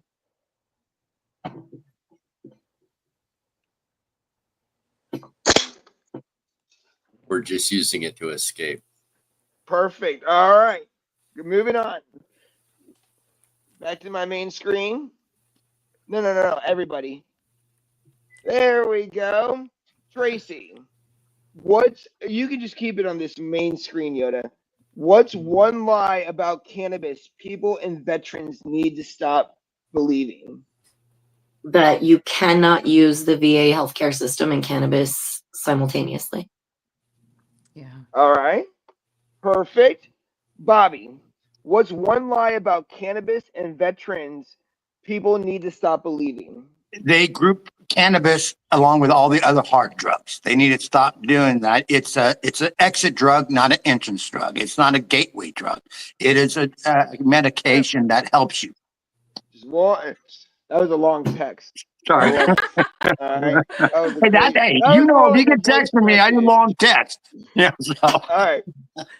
Josh, what's one lie about cannabis and veterans people need to stop believing? That you'll lose your benefits. Let me go through puberty. That you'll lose your benefits. Perfect. Latanya, what is one lie about cannabis and veterans people need to stop believing? That there are no active studies when it comes to cannabis and veterans. Perfect. All right, CJ, question number 2. In one word, how does cannabis make you feel? Happy. Tracy, How does it make you feel? Free. Bobby, how does it make Myself. you feel? Josh, Pain free. Latanya, Calm. DJ, what is one thing the VA doesn't understand about healing? About what? About healing, Yep. one answer doesn't fit all. Yeah. Perfect. I like that. Tracy, what is one thing that the VA doesn't understand about healing? That they're hiding the problems, not healing them. Very good. Bobby, what is one thing the VA doesn't understand about healing? That this plant actually heals your problems, not masks your problems like all the medication they want you to do. Ooh. Josh, what is one thing the VA doesn't understand about healing? Prescriptions alone won't heal you. Latanya, what is one thing the VA doesn't understand about healing? That you have to face yourself as you're healing. And I believe the cannabis plant does that. I believe so too. All right. CJ, last two questions here. If your pain could talk, what would it say?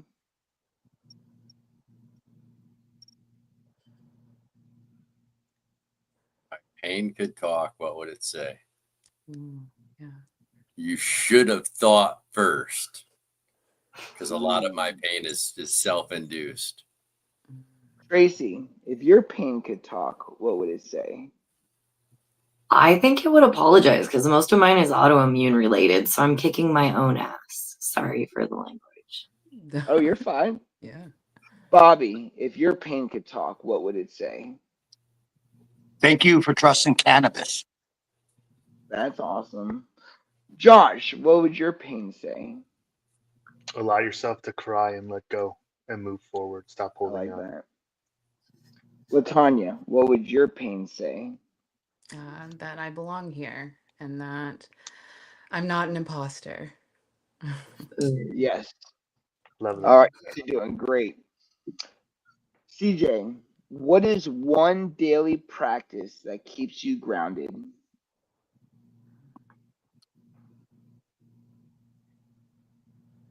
For me, something that keeps me grounded is going out every morning with my dog. I mean, really, my best friend. It really just helps keep me focused. I guess it's like the dog and the family aspect is what really is most important to me. I like that. Tracy, what is one Connecting daily with. practice? Sorry. What? Oh, I can just say She it. I was don't have to ready. repeat She it. was You guys are all ready. good.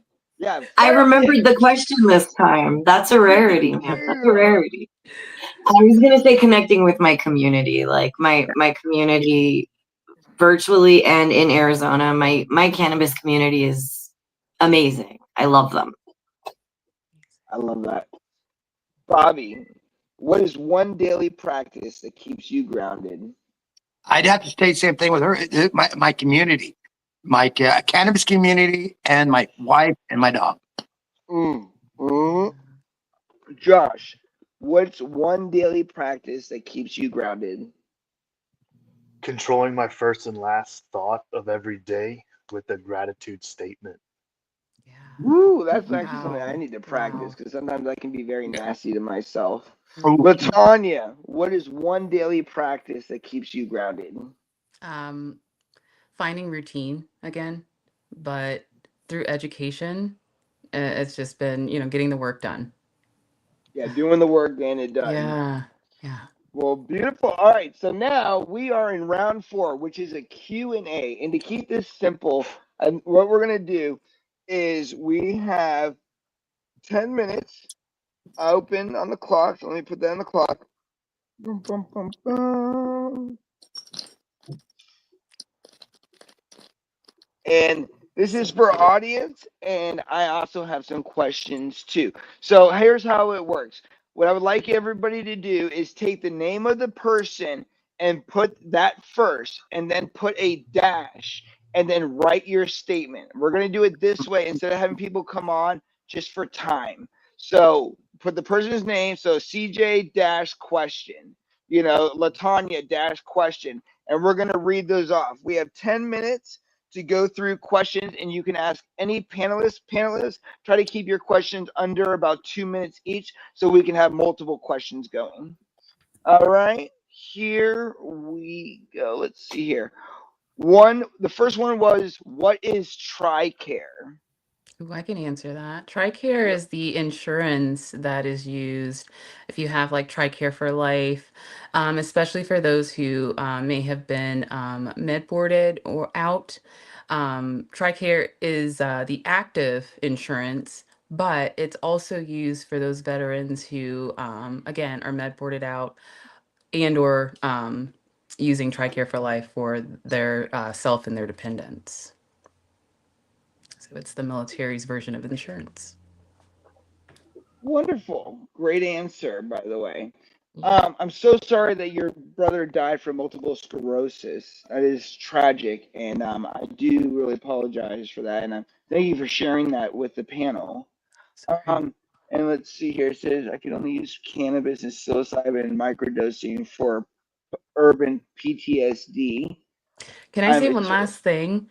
I saw on yes. the board it said TRICARE TRY. If there's any veterans out there looking, it's TRICARE. So if you're looking this up, or if maybe you haven't tapped in your own benefits, that's the proper spelling of that. Not that anyone's wrong. I just wanted to make sure everyone knew. All right. Well, does anybody have any questions? We got some people watching. If there's anything you want to know, go ahead. I will start with a question, actually, going back to each of you, and we'll try to do 1 minute responses until somebody else asks a question. CJ, isolation.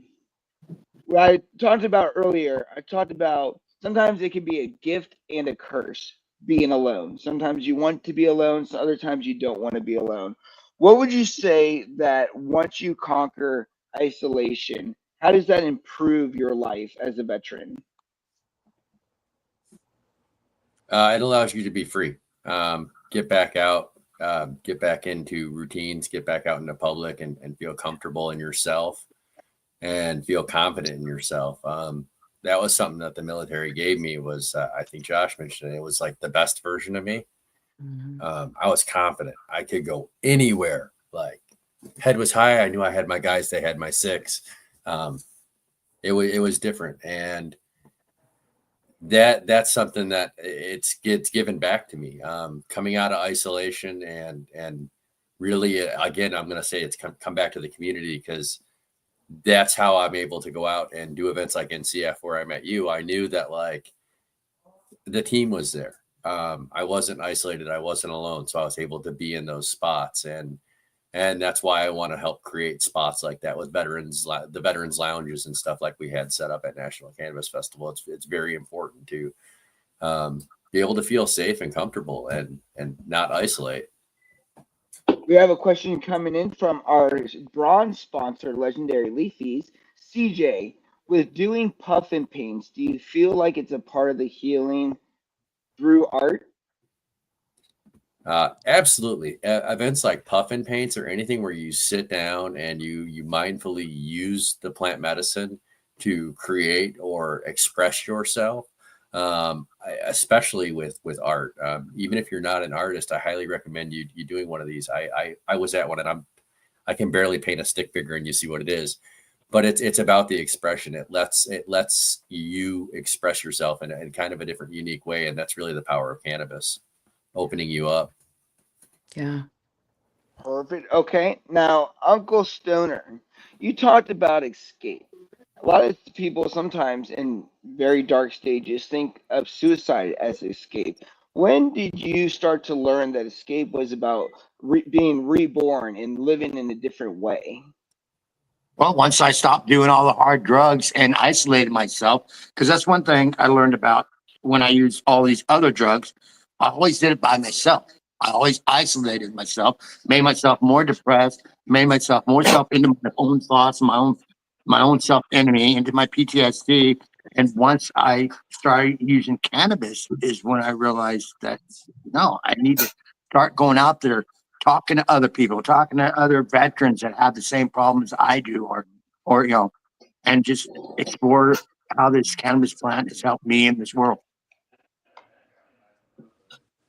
How's that? Really love. I really love that insight. Yeah. Tracy, control is something you mention a lot, especially with the situation of going to the hospital, not only or the VA, not only for your needs, but having to advocate and address people because you were in the Marine Corps and they turned to your husband. What does control mean to you, and how do you define it today versus then? I need to correct you real quick and say Air Force so Josh doesn't. So sorry, Air Force. Josh Don't is over there like, worry. what? You just called that Air Force girl a Marine Corps girl? You could probably get away with me saying the Navy because the Navy is part of the Marine Corps, but barely get away with it saying the Yeah, that was Navy. a Yeah, hard. That's a but hard yeah, Air no. Force and Civilians Marine. flying Oh in that no. array. Civilians, hello, not military. Oh, That's I'm so awesome. sorry. Wait, can you say it one more Y'all got time? planes, right? So you guys are all like, no, I'm just kidding. What was it? It's a Okay, fun little thing battling back and forth. I feel like Yeah, between the branches, it's It's a brother and definitely sisterhood. A little but the Absolutely. yeah. freedom diving I in, together, but nobody else can. Yeah. okay, but the exactly. dive. I Sorry to derail sorry. us. Go ahead.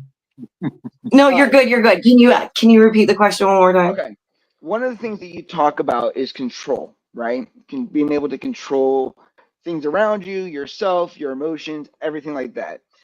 Being that you're also advocating for yourself, for what you did in the military and then also the VA, how do you define control when you were in the military and you saw that kind of like the worst part of yourself, rebuilding yourself? What does that look like? What is control today for you? Like if you could define it.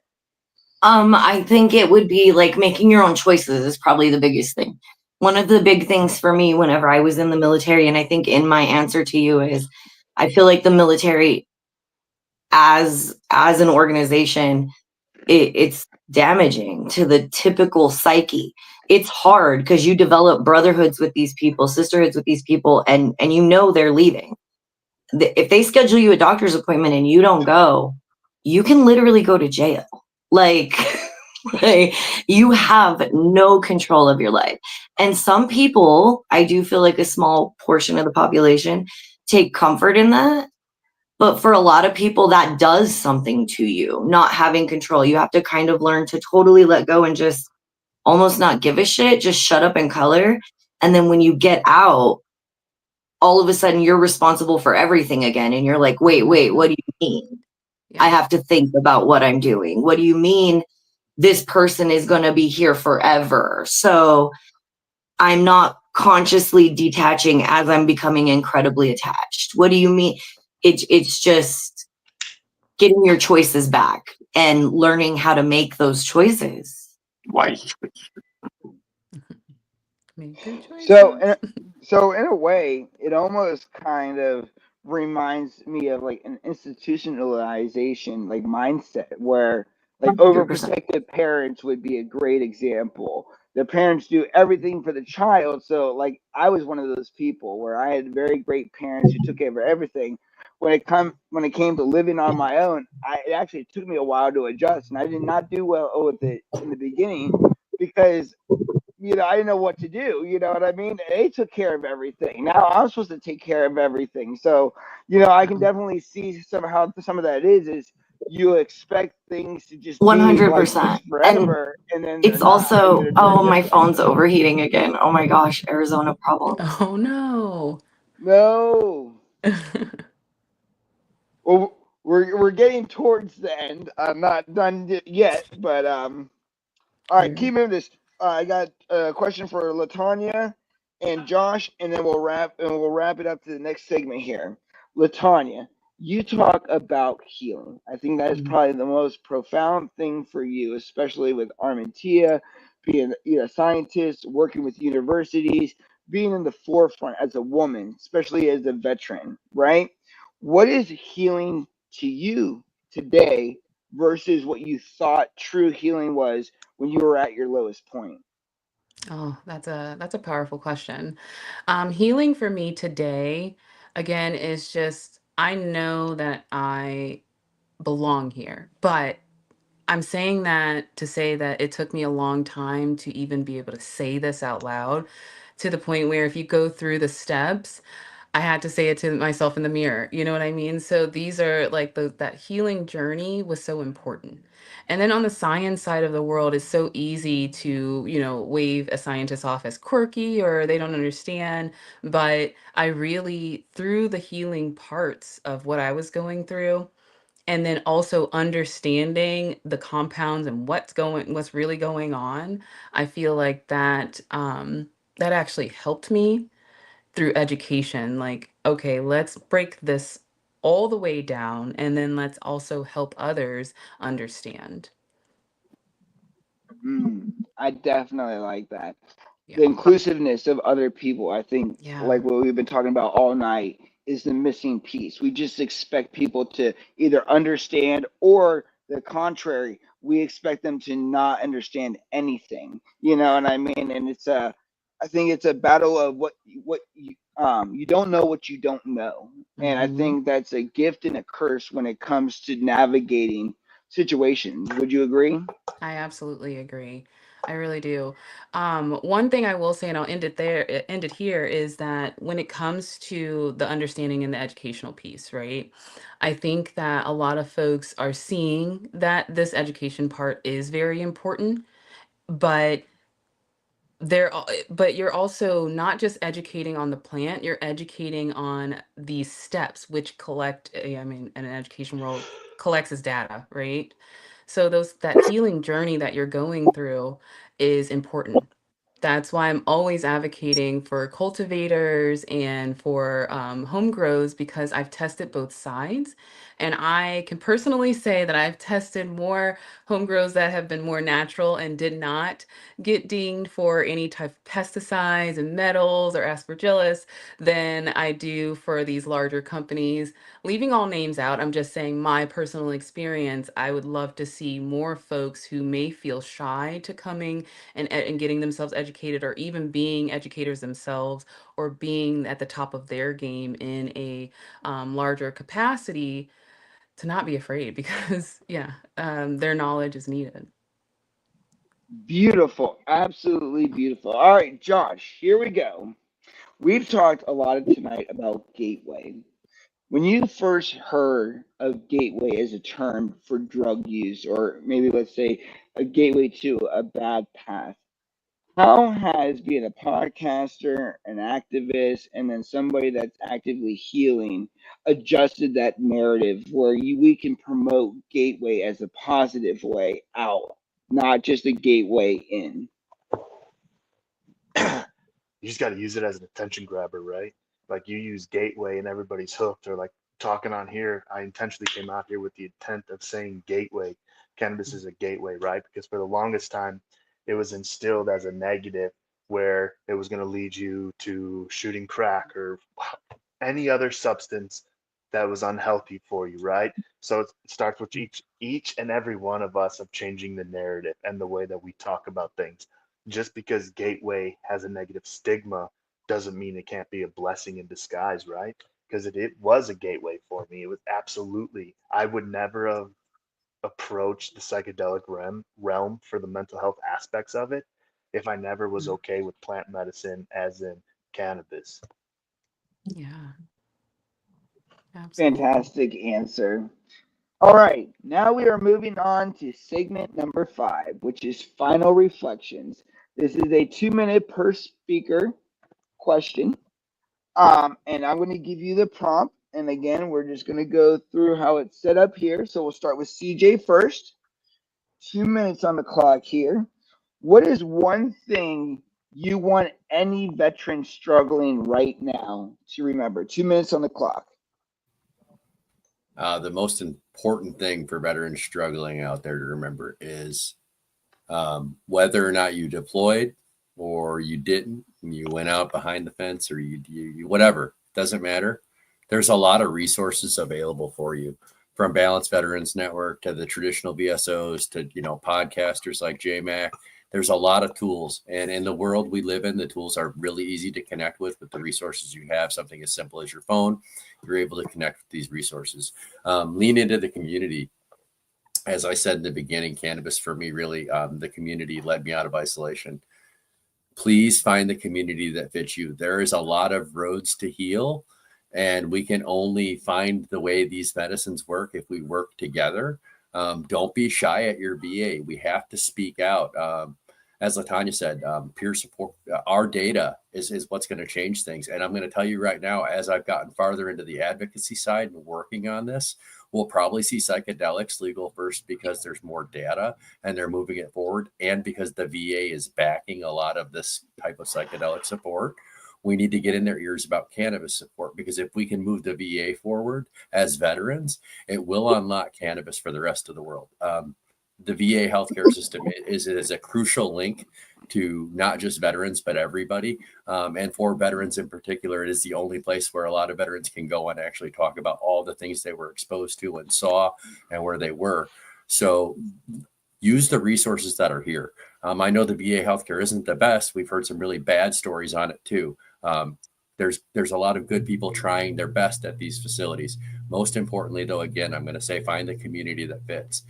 All of us have some kind of community. We should all network together and make sure we bring this forward when it comes to the advocacy side, to make sure we all have access to this medicine, paying attention to what laws are coming forward and working together as a team in a coalition.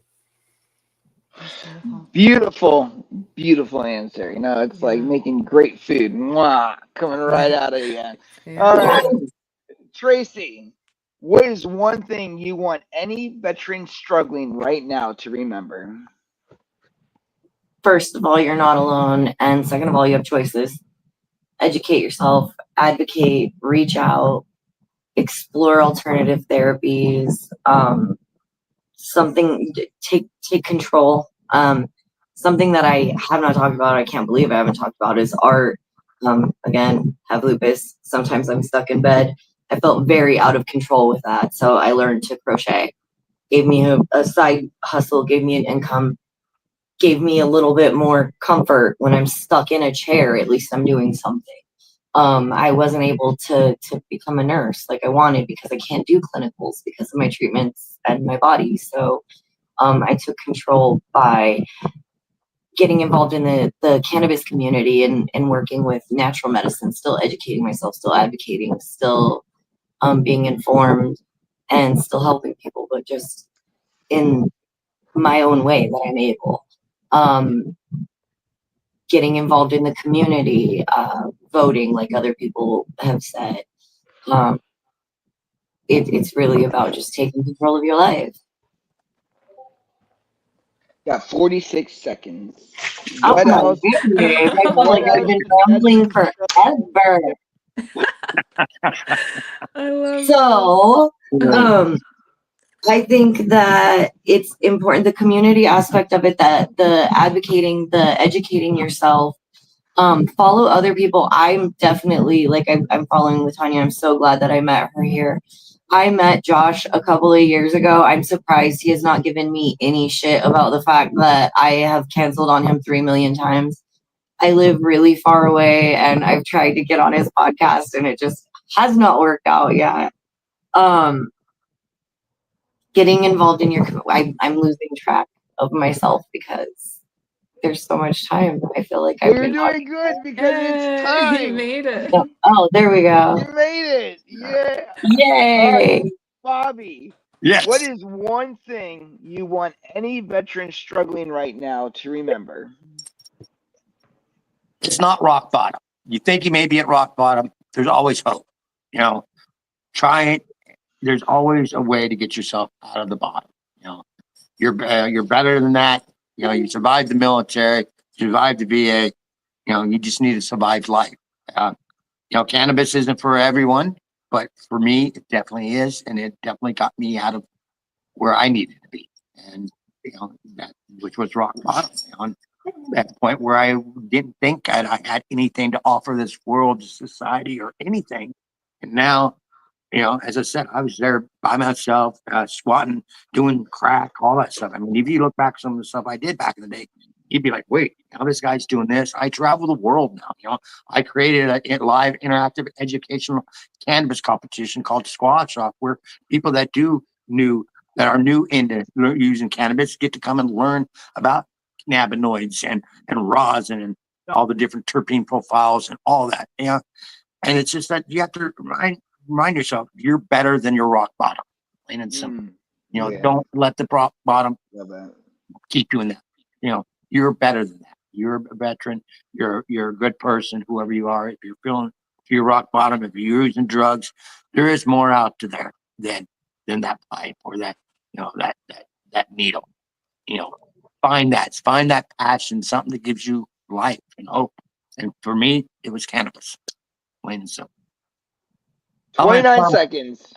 How many? Hey. 29. 29. Just remember it. You are better than rock bottom. I like Right? that. You are Plain better and than your simple. rock bottom. You're better than your rock Uh, bottom. Plain and simple. All All right. right. Hey, great Fantastic. job. By the way, I just want to say great job on being the host of this.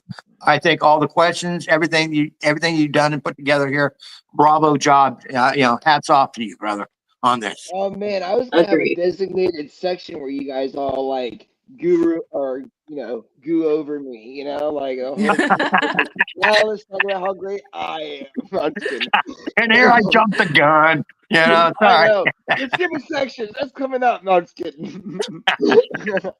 All right, Josh. What's one thing you want any veteran struggling right now to remember? That they're not alone and we all have our struggles. Everyone's kind of hit on this, but I think it was CJ that said it doesn't matter if you see more or not, but we were trained for it. And just because you didn't see it doesn't mean you don't have any struggles. Also, if you're contemplating suicide, just remember that's a permanent solution to a temporary problem.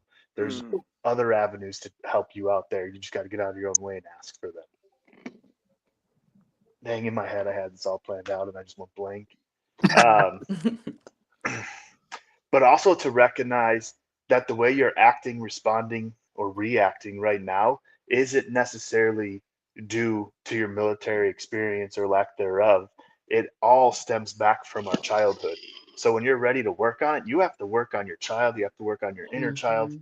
and the traumas Yeah. that you faced or did not face. How you're responding today is based off of what you learned or did not learn as a child. That's why I call my event the sandbox, right? Because all of our traumas started in the sandbox as kids all the way up to I felt like I had trauma from not going to the sandbox. I felt like a failure. I felt like I didn't complete my mission of joining the Marine Corps until I've been able to work on myself where I reframe my brain and mindset to recognize that my calling for joining the Marine Corps wasn't to go fight the war overseas, but it's to fight the war we face once we get back home. And that's exactly what I'm doing at the podcast. So again, just remember you're not alone. Everybody's going through something. We just mask it and present ourselves differently. But once you start hearing everybody's story and you got to get out of that isolation and get back into your community and share, Yeah. be the first one to start talking about the problems. Who cares if you're the one crying or not, right? That makes you the stronger person. The Yeah. stronger man or woman isn't the one Yeah. that stays strong and is a constant asshole or grumpy. Mhm. That's the weakest individual because they're too afraid to face what's truly going on with them. Yeah. Wow. I couldn't have said it better, dude. That is. Great job. That was Thank amazing. you. Tell you All this right, panel, man. Latanya. What is one thing you want any veteran struggling right now to know or to Oh, remember? Sorry. oh, you're fine. That you can do it. That was a big part for me. Armentia is now federally recognized as cannabinoid research development and education. Now, once upon a time, that was not me. I was, very scared to even say anything, do anything, but I knew I had the passion for this, right? And then being from that step of saying, no, I want to I want to get into the faces of these folks and talk about it. That is where I'm saying to folks, you can do it, right?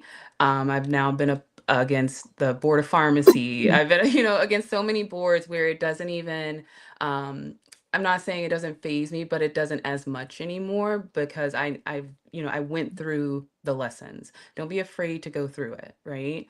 And the other thing is that time is okay. Um, I've talked about having a lab for forever. And, the time it takes to build what you're looking to build, sometimes as a military or army girl myself, it's, hurry up and wait. And but being on time, that quick, like let's make it happen, right? But you have to be okay with time.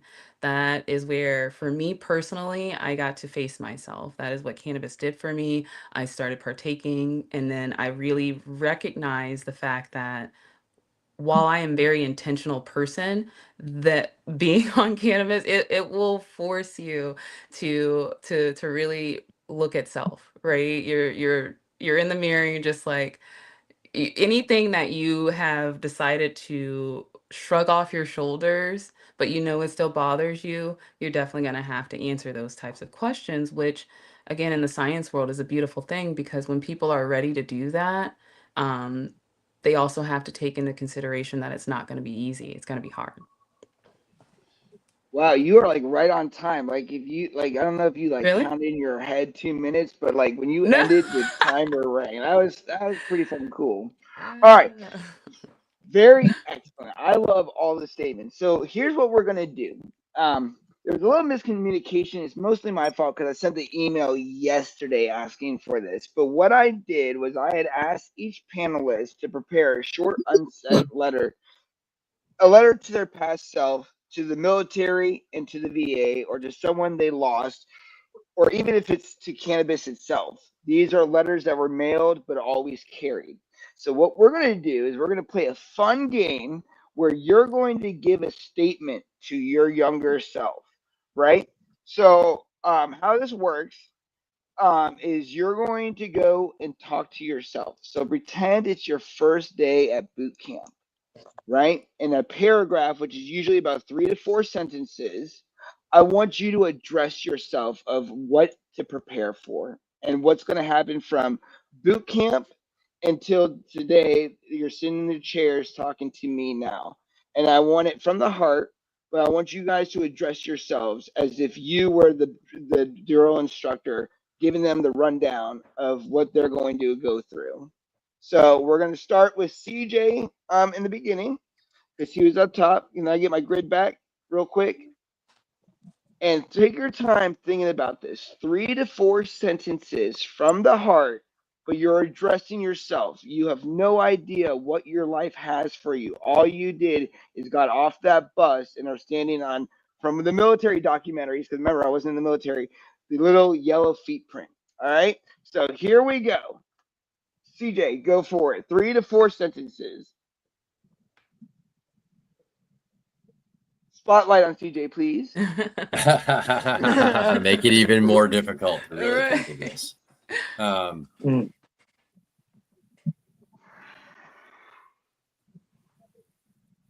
Yeah. This has put me on the spot in kind of a messed up way. I never really No, thought no, of I this. I'm want you to sorry. experience Yeah. it. Go for I it. Go for it. This agree. is what I need. Don't let this moment define who you become forever. Because it may not be that what you wanted and you're expecting. Because it might get taken away. I love that. Can we get a round of applause for CJ right Yeah. now, dude? That is amazing. Yes. Sorry, just the backstory no. that I was medically That's what it's all discharged. That is about. what happened That's to what me, it's and all I lost about. what was supposed to be my career. So, losing that when I thought it was the only way I'd get out of the shit I was, because I was addicted to drugs before I joined. I lied to get in. My life was a mess at 20 years old, and I come from a military family, and I thought they would solve everything. And it fucking broke me even worse, man. Like, I went home in 03 when everybody went to war, and all I wanted to do was go.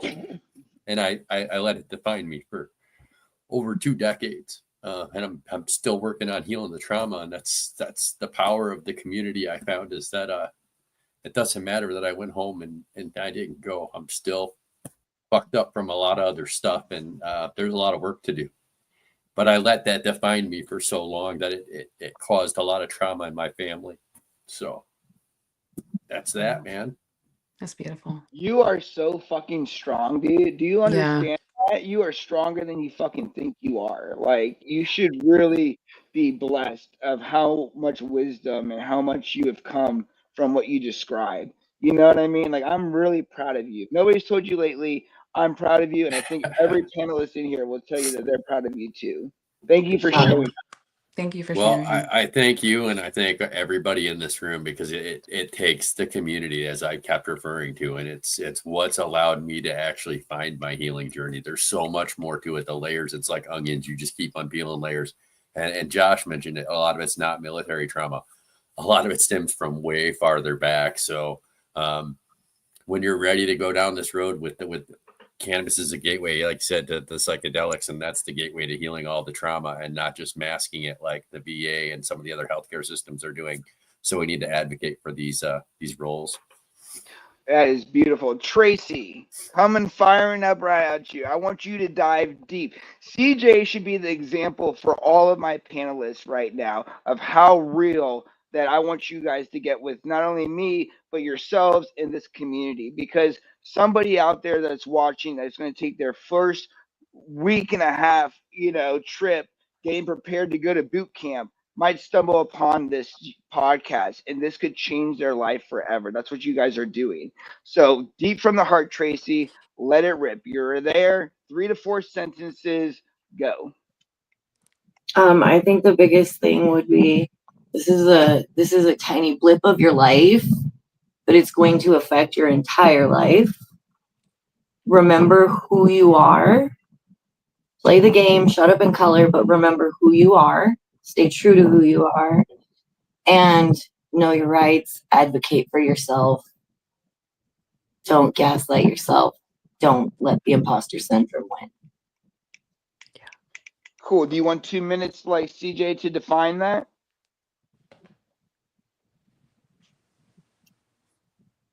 Wait, say that again.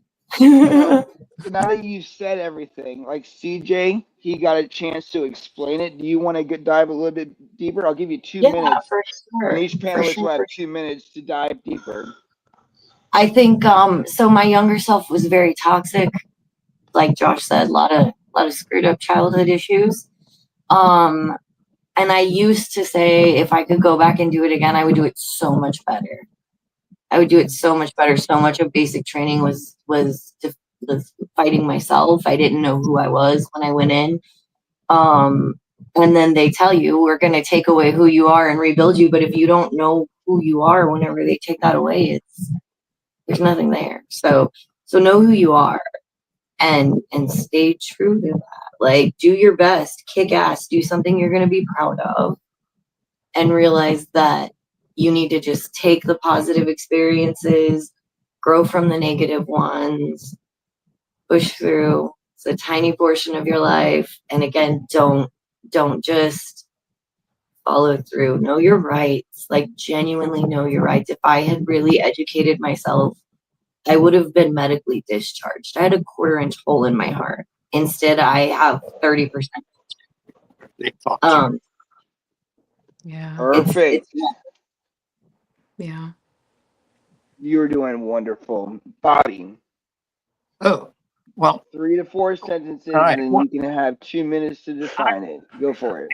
I'd have to tell myself that yes, you're excited. Yes, you're going to be able to see the world, but not in the way that you thought you would through the military. It's going to be after the military, and you're going to have to go through a lot of hardship to get to where you're at today.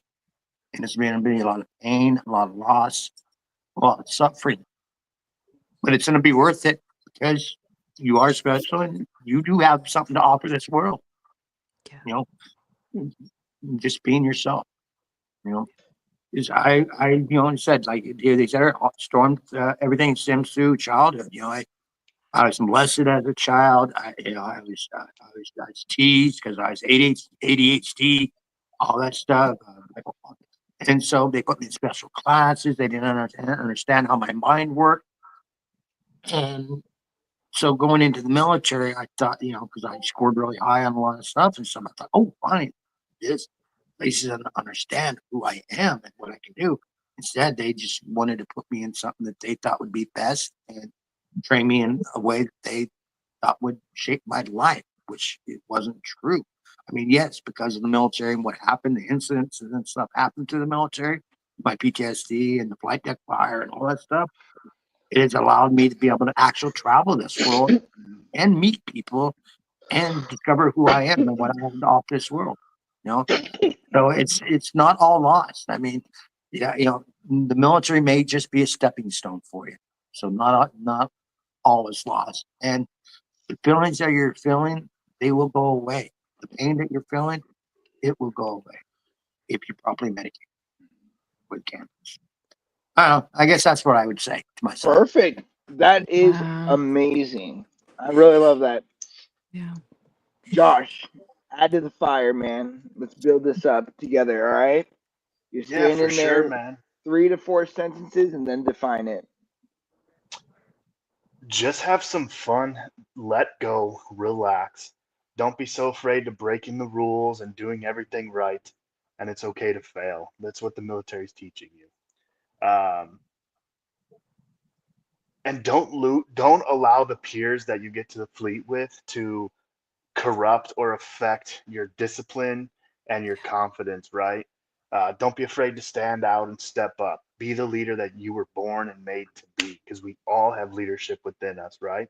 So that all just means like the military is showing you time and time again that you fail, but it's not about failing. It's about how you pick yourself up, and it's about Mhm. making the decision to move forward instead of just freezing and staying complacent. Because as we all know, complacency kills. It leads to isolation. It leads Yeah, to no decision, and by then it's too late. Hmm. Um, I agree. Dude, the military is great for so many ways, but everything you hate about the military is everything your mental health needs to strive and to survive your entire life. For example, I couldn't wait to get out of the military to be quote unquote free again, to have my own schedule, my own routine, my own structure. But then that all fell back on me to create that. Doing it. And I didn't Mm, realize that's what I needed. That's what I was trying to mm. escape, because I had my parents doing that shit for me first. Now the Marine Corps is doing it to me and I can't have Yep. fun, right? But that's just a Yep. bullshit lie I gave myself up to be lazy or to become lazy again, right? You need that structure, you need that routine, and you need the discipline to strive and thrive in your life. And it's okay to have that. And it's okay for others who don't have that motivation, that drive to be better or to want to better themselves. You don't need to worry about them. You don't need to worry about pleasing them. You need to do what's right for you at all times. Beautiful. Absolutely beautiful. So awesome. Latanya, Oh three to boy. four sentences, and then you define it. Go for it. Um, for me, it's don't stay too stuck on what people may have to say. Um, for me, getting through things, it's okay. Like, and I know a lot of people have already said this, but it's okay to fail. But my biggest challenge for my younger self is to not accept all of the negatives that people will say. And then I'll go and just define it a little bit. My younger self, again, I was 17. I was very impressionable, and I really took mentorship very, um, I think, strongly. And but I did not. What I didn't pay attention to is that not everyone is here for you. There's, I didn't learn discernment until I was older, and I really there were a lot of things in my past that I held on to that I'm like, man, I wish I didn't even, listen to this person. But there will be people who look to either silence you. I didn't think about that in the military as both HR, hey, there's a lot of, women here, and then as a medic first, HR second, right? And so, but it's still there. And for me, I wish that there were, so many times where I thought it was construction or constructive advice. It really wasn't. It was no, they were blatantly looking to shove you to the side, give you what they, stop doing this. You don't need to do that. You don't need to, go all out. No, just be you, learn who you are as you grow through and learn how, these disciplines. That's all I got. You are amazing as always, just like the rest of you panelists. You guys are doing fantastic. Thank you for sharing these words. Sometimes the most powerful healing comes from conversations we've never had until now. If you are carrying your own letter, maybe it's time tonight that you finally write a letter to yourself. So these are my closing statements, and then we'll break into some general conversation real quick, and then the panel will be over. What you heard tonight wasn't theory, it was therapy. These veterans didn't just serve their country, they've had to fight for healing. To our panelists, thank you for your vulnerability. To our audience, thank you for holding this space. And to everyone still fighting silently, you are not weak. You are still here, and that is powerful. So now, if there's any final questions in the chat, or if anybody else wants to bring up everything, we'll do everything in 2 minute rotations just so it doesn't get clogged. But does any of the panelists want to chime in with anything that's left on the table before I do my final closeout? I have something that I just want to mention really quick that I think is really important. So we talked a little bit about psilocybin therapy and the process of it. Josh talked a little bit about microdosing.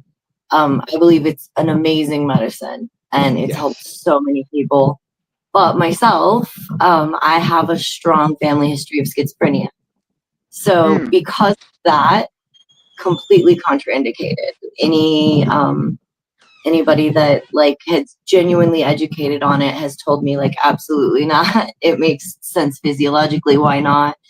And I do think that it's important as we explore these alternative therapies that we stay educated on these things, not just like if you know you have a family history, but before you try anything like this, educate yourself on how to know if you have a family history, because there's a lot of things that are mental illness that are disguised as other things.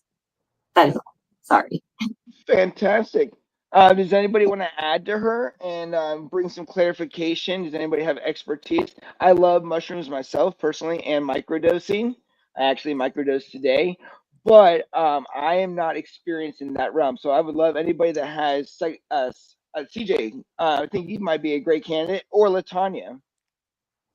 Yeah, I can touch on that briefly. So I'm not going to claim to be the expert on psychedelic therapies, but working with Balanced Veterans Network, our mission goes beyond just cannabis. It's about finding balance in life. And what we're seeing is a lot of the psychedelic assisted therapies are being labeled as breakthrough therapies, and they're really able to, if done right, not just put a Band-Aid over some of this stuff. We can find true healing. And I'd like advise what I'm liking to say right now is people are hearing this all over. And there's a lot of veterans that are able to access specifically psilocybin like mushrooms pretty easily. You can't just take mushrooms and expect to heal. It's not like that. You have to do some work with it.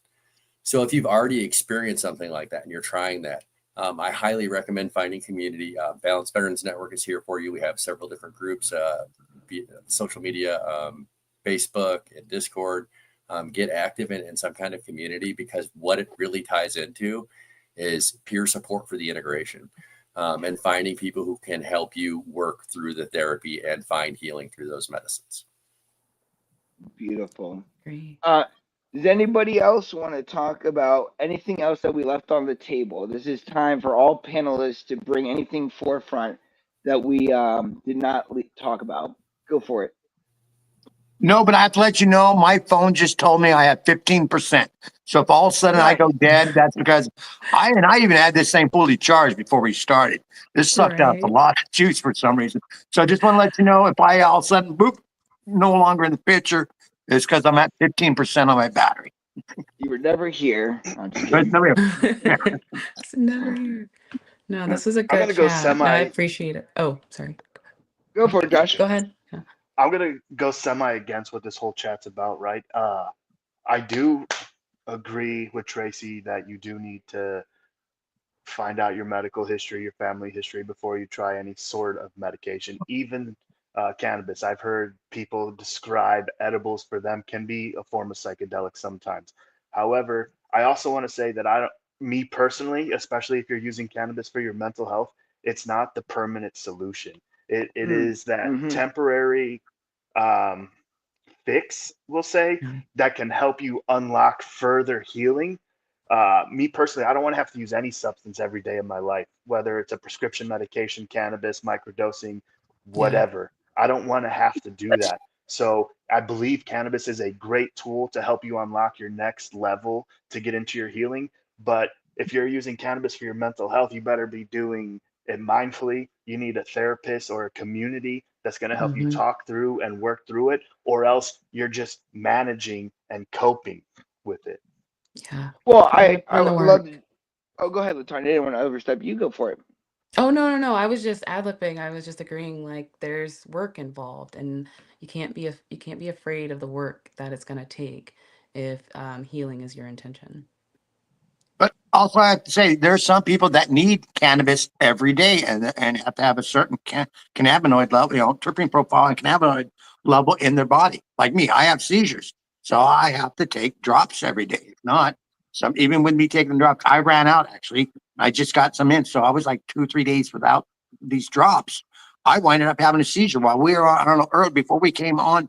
I actually had a seizure and I didn't even realize it until my wife's like, "Yeah, you talked about having one, and you actually had one." Because I actually winded up throwing up. It's because I did not, as I said, I thought still had my holistic hemp drops, CBD drops, enough left, and I didn't. So I went, several days without it, and that actually affected my seizures and Yeah. everything. As long as I keep on a routine, keep my levels up to a certain point, then I'm okay. If I don't take this medicine and if I don't smoke cannabis, then that's when my seizures start coming back. Or another thing. So to me, it's something that I need to use every day. It's not a crutch. It's medicine. It's something that's doing good for my body. So I'll continue always taking it every day. That's my opinion on it. Yeah, situation dictates for sure, and I'm not holding anything against you by saying that. I'm also talking more mental health. That sounds more of like a physical health. Yeah. Physical health. That's what I was Exactly. gonna. Yeah. Situation dictates. Like you have your own history, I know mine, and that's all I can speak about. Yeah. Yeah. I Yeah, and I'd think like you're to. speaking more Oh, on like a typical person shouldn't be dependent on chemicals to mask things. That's different than somebody who is medicinally dependent on anything, whether that be like medications to treat autoimmune disease or cancer or Hmm. schizophrenia or whatever. There's no shame in that. Yeah. Just make sure that you're not dependent to mask it to get through life. Yeah. I think when you Absolutely. look at it, you have to look at it like this. Healing is not a definitive answer, and it's not an A to B situation.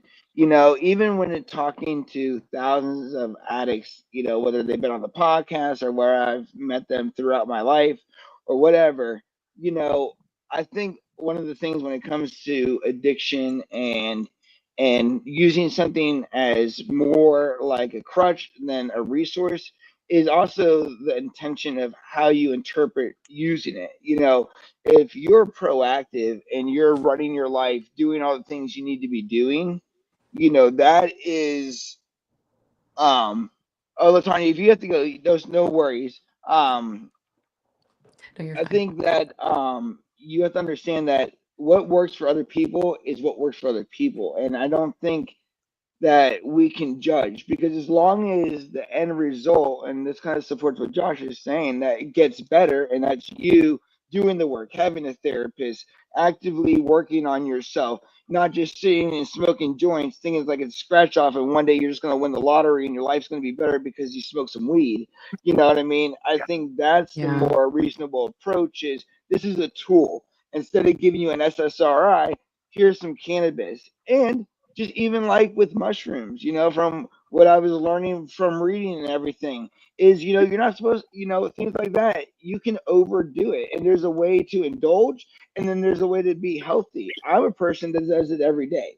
It works for me. I'm ADHD, so if I need to focus, it's going into that.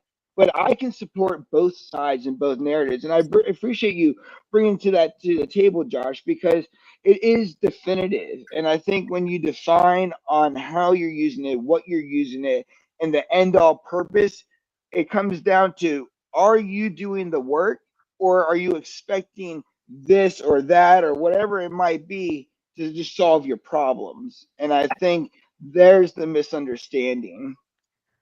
There's my timer for 2 minutes talking. No,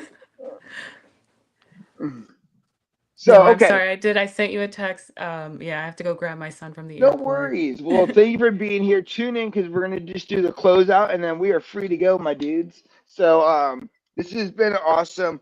I mainly want to thank all the veterans. I really appreciate you guys taking the time. I put a lot of time and effort into these panels, and I myself am trying to build a very big platform based on mental health. I feel just like veterans, it's a buzzword. It's what everybody wants to throw around to feel valuable or add, like, feel like they're sprinkling on some value. But who's having the conversations? Who's doing the work? Who's actually changing the narrative? And that's everybody in this room. Whether it's a podcast, whether it's scientists, whether it's, just a human being on this planet who either likes or, indulges in cannabis, you're part of that narrative. And I think the bigger platform is, there's already enough hate in the world. We're trying to break a stigma. The world is full of stigmated things that are based on truth. It's very hard to say that they're not. I think the biggest way is acting like a John Lennon and the world is one, and realizing that if we really want this plant, we need to come together, one, with ourselves, two, with our communities, and three, with the people that really change the laws. And instead of doing it recklessly, do it conservatively. Help people like Latanya and other people like Balanced Veteran Network, get the peer, what's it called, Latanya? Did she go? She left. Peer reviewed research. Allow the voices to be heard and actually take this seriously. If we want to be professionalized, we need to treat it professionally. And I think that's a big thing a lot of us don't think of, is we think of it as recreational. So how serious could you be with weed? And when you look at a $58 billion industry that has plenty enough money generating and plenty enough room for niche markets, podcasters, creators, nonprofits, you have a huge scope, right? And that can all be funneled in. But what's value? What is creation? And what are we doing with it? Are we sitting on the couch just smoking weed? Or are we trying to help people break the cycle of you don't know what you don't know by giving them the correct information, by being us, by being human, by enjoying it, hanging out with our friends, building that research, helping those people out? Because when it comes to suicide or smoking a joint, those are two very serious situations. One ends with a happy ending, the other one is permanent. And when we can get somebody to say, you know what, I decided to be on the planet another day, or hey, this conversation really helped me, and I feel better now. Those are priceless things based off of this plant. Whether you grow it, whether you like it, whether you don't know anything about cannabis, but you just smoke it every night before you go to bed, you're still a part of this. And I think one thing I hate about sometimes how the community goes is we try to do like the military. Well, you're not this rank and you can't do that because you don't know this. And it's like it's not an industry, it's a culture. You know what I mean? And the culture is not based on rank, it's based on experience. And the human experience is what we're experiencing. So sorry to go on a tangent, but I'll wrap things up. But I just wanted to tell you that every panelist on here today, I truly support and love what you guys do. And I think it's important that you guys are here today and that you guys are active in your community, because whether it's one person or a million people, you're changing the narrative. and we can work together to make it bigger than ever. So, as my closeout, I just want to thank everybody for being here. We're going to have a panel each month. My next panel will be for first responders and law enforcement. Breaking the gap between first responders and law enforcement are huge, especially when dealing with them, whether it's a traffic stop or whether it's medically. The ideation of cannabis or psychedelics can be profound when education is on the rise. And I think that's what we can all develop. And also, for those that are local, I do these panels in person. August 20th at Always Flavored is my next panel. And this one's more not about cannabis, more about small business ownership because I own several small businesses. But it's a great platform, and we eat food because Always Flavored is a sandwich shop with some crazy, awesome sauces. They're also great friends of mine. It's a great time. So if you're in the Fredericksburg or near Fredericksburg area and you want to come listen to something like this in person, please do. But what I want to do real quick is go around the room. I want all my panelists to list out where they can find them, and I will list out for Latanya and Bobby as soon as you guys are done. So, CJ, now this is your time to plug yourselves. So go for it. All right. Well, you can find us at our website. It's balancedveterans.org or bvn.vet. That's the website. That's our home. That's our link to everything, MMJ certifications. It'll link you to everything else.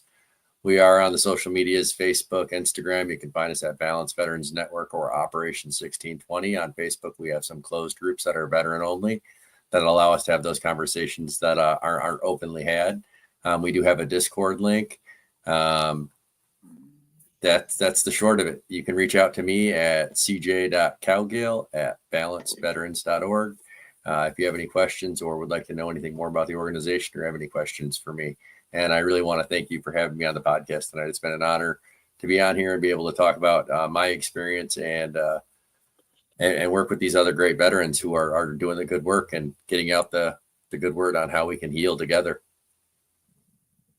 Well, thank you very much. I have a follow-up question that I think I'm going to get a great answer on, so I'll stay tuned to that. Tracy, go ahead. Hi. You can find me here, Tracy's Token, on Instagram, TRACISTOKIN, and then my crochet page is TRACITKN. You'll find me in dispensaries all over Arizona, but if you're following me on social media, you'll see where I am. Same handle on TikTok as well, TRACISTOKIN. Wonderful. I'm also going to be doing some crochet events here coming up very soon in Arizona. There'll be medicated events. Wonderful. All right, Josh, take it away for us. Yeah, you can find me on all social media at JMACH podcast, or you can go to my website, which is jmacpodcast.org. Great. Oh, and all streaming sources, Spotify, YouTube, JMac Podcast. Absolutely. And then Latanya Warren, you can find her at Armentia, which I will spell that out for you. ARMINTIA_001. And this is her science page, and you can follow her there. Also, Bobby is Uncle Stoner, and you can just plug that into social media. He's been around for over 20 plus years, so even if you Google him, same with Armentia, they'll both come up, and you should definitely support Armentia's mission. She's an awesome person doing some real things with Roanoke University, and it is phenomenal, especially being a SWAM, which is small woman owned business, and then a veteran, and then working with the university and education space.